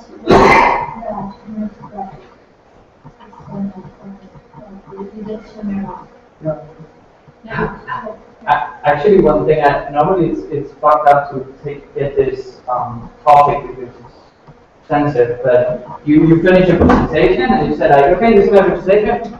Yeah. Careful with that. That's always protective feeling that I don't want any questions. So shut the fuck up and let's move on. Careful there. I will only say one comment. I liked it. Seems that you know what you're doing. You have experience in the field. There's one thing that is very typical for researchers, engineers, anyone that comes from a technical background, is that we think that because we have more features, it's better. That's not true. And so, careful when you're differentiating yourself from the competition. We supposed to be clear. You basically said, and you have this and this and this, and there's people doing it, but we do whatever. For someone that has done product design, I can tell you that when someone comes to me and says, we're doing everything, it's like, then you're doing everything wrong. Because it's very hard to do everything and do it right. So be careful how you instrumentalize or you explain that part, because it's not always true, or in most cases it's not true that having all the features is the better tool. Maybe you do the one thing that hurts the most for researchers and you do it in the best way possible. So sometimes those tiny things, for me, would have been more interesting that you told me, these are the two things that most people it's painful for most people to use this other platforms, is this and this. And we nailed this, because we tried it, we are doing a prototype, and everyone that had tested the other ones and tested ours told us this finally fucking thing that works. The same thing with that, just to bring the Apple analogy, we had MP3s before, okay? And Apple didn't create an MP3 player that had more features, but actually did the one thing that needed to be done, which was fucking loading songs, and they did it right.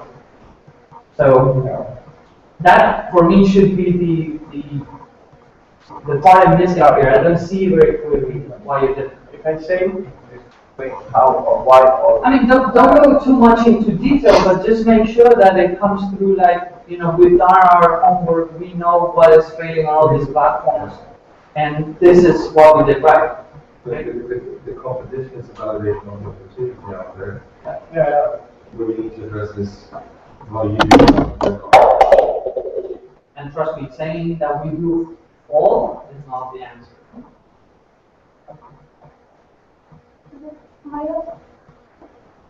So I agree that you look more relaxed and clear for the presentation. And I was like on this hangover, like, okay, we're done, this is my email, and then what's behind it? I was like, what's behind what? So I understand like the thing we thought last week, like, okay, we are going to focus on, we have already customers, so we are not looking for investors. But if that's going to be like kind of the end of the presentation, maybe I just suggest to adapt the beginning and try to make a storyline. So there are some academic conferences, for example, in medicine, so and then we have one customer that is going to run in the next month. Because I think that the platform is almost ready. I think it's I know there is like work behind that. I know it's not just like some kind of good business model idea. I think it's a good point, but I would suggest like try to make it like a single block, because otherwise it's super confusing. I say in our Alex, I think you repeat a lot of the two parts of the presentation. You also again about the competitor, but especially specifically in one competitor. You talk again about the beta. Yeah, like this. And I think you can mix these two parts. Actually, I'm surprised that you talk about academia research team and you didn't talk about Mendeley that were bought for around 80 million. I both are bigger, but I mean they're bigger, but this one got acquired. Mendeley. They got acquired, they got bought by elsewhere. They were, yeah. I mean, out of the scale of things, I don't give a shit how big you are, but if you sold your company for 80 million, yeah, cool. That's like big news. I'm just surprised that you talk about in fact, I want to show the market size. So okay. The market size. You mentioned 25,000 conferences per year. You mentioned 25,000 conferences per year. And you said you're looking at 80,000 euros per conference. So you kind of look at the market size of 25 million. Yeah, well, we can do this. This order of magnitude. This is the order of magnitude. Maybe these guys can go down. Maybe it can be one order of magnitude figure. I don't know. And what he's saying is, like, financially speaking, this is not a good investment. Yeah. It's very limited. Now, if there is an example of a company in this space that most people don't give a shit about, actually I know the Mendeley guys since the beginning. Yeah. And when they started, no one gave a shit about academic networks. Everyone said that was crazy. Scientists and researchers weren't going to use it. And less than a year ago, they got bought by 80 million after 5 years. So there has to be something if people are buying these things. Yeah. And it's going to be bigger than 25 million. Mendeley, I have tried Mendeley and know that all these kind of reference managers. And I think that there was a really strong selling point on for being a reference manager, but there are several competitors in this area, and they didn't have the platform. So I think maybe they got more by the client So I think they're addressing kind of different. Of course, if you build on top of their already existing network, that's super powerful. I think that's the reason they bought by 80 million, quite above the 25 million, just for conference. No, definitely, but I think the interesting part is this kind of discussion, that you know what was it that they sold, because maybe you can engineer it into your platform and make it worth a lot more than just the actual money that you. Yeah. Additional learnings. Yeah.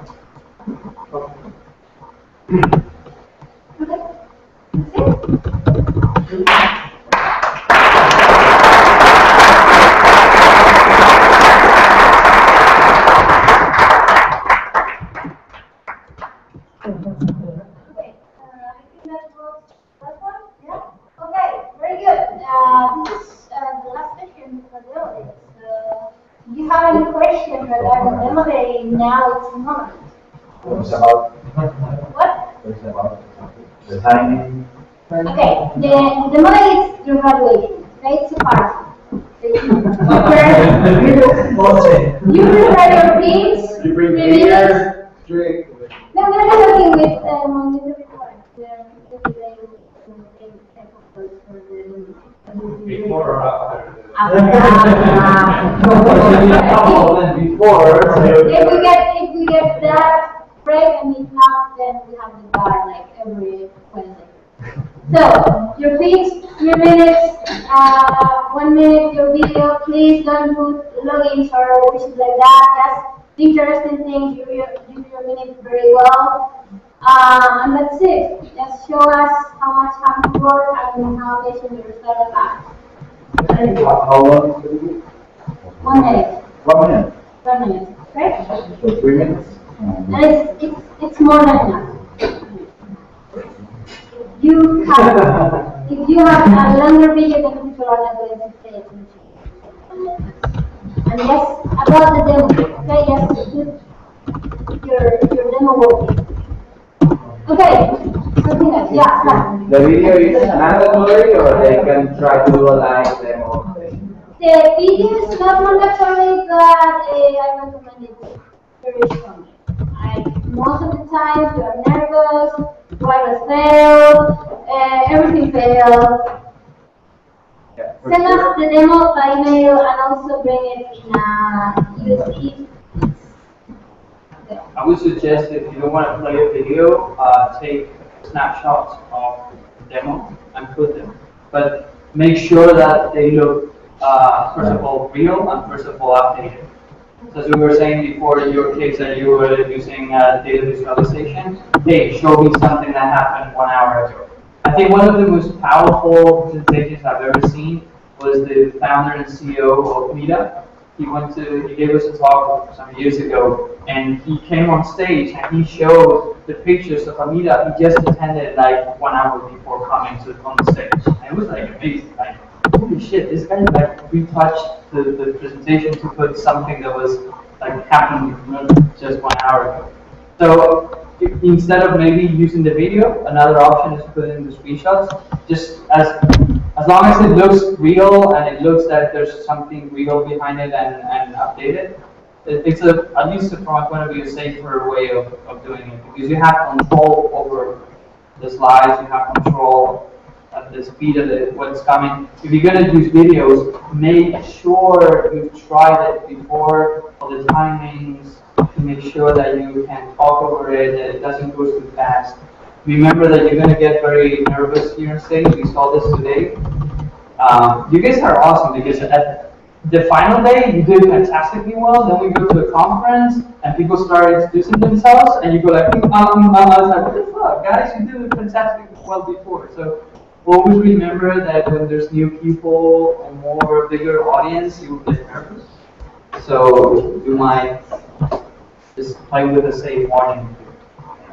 There are several investors who have said that they Yeah, go on and help them. I prefer that they know. Don't shit your pants yet. I prefer that they know this now and not 5 minutes before. Okay, good point. Yeah. Oh, wait, you saw those guys at that room? Javier said that he's going to be there, and Iñaki Arrola said that he's going to be there, and the guys from Paradise said that they are going to be there. They said that they are going to be there. Maybe they last minute say they cancel, but probably they will be there. So.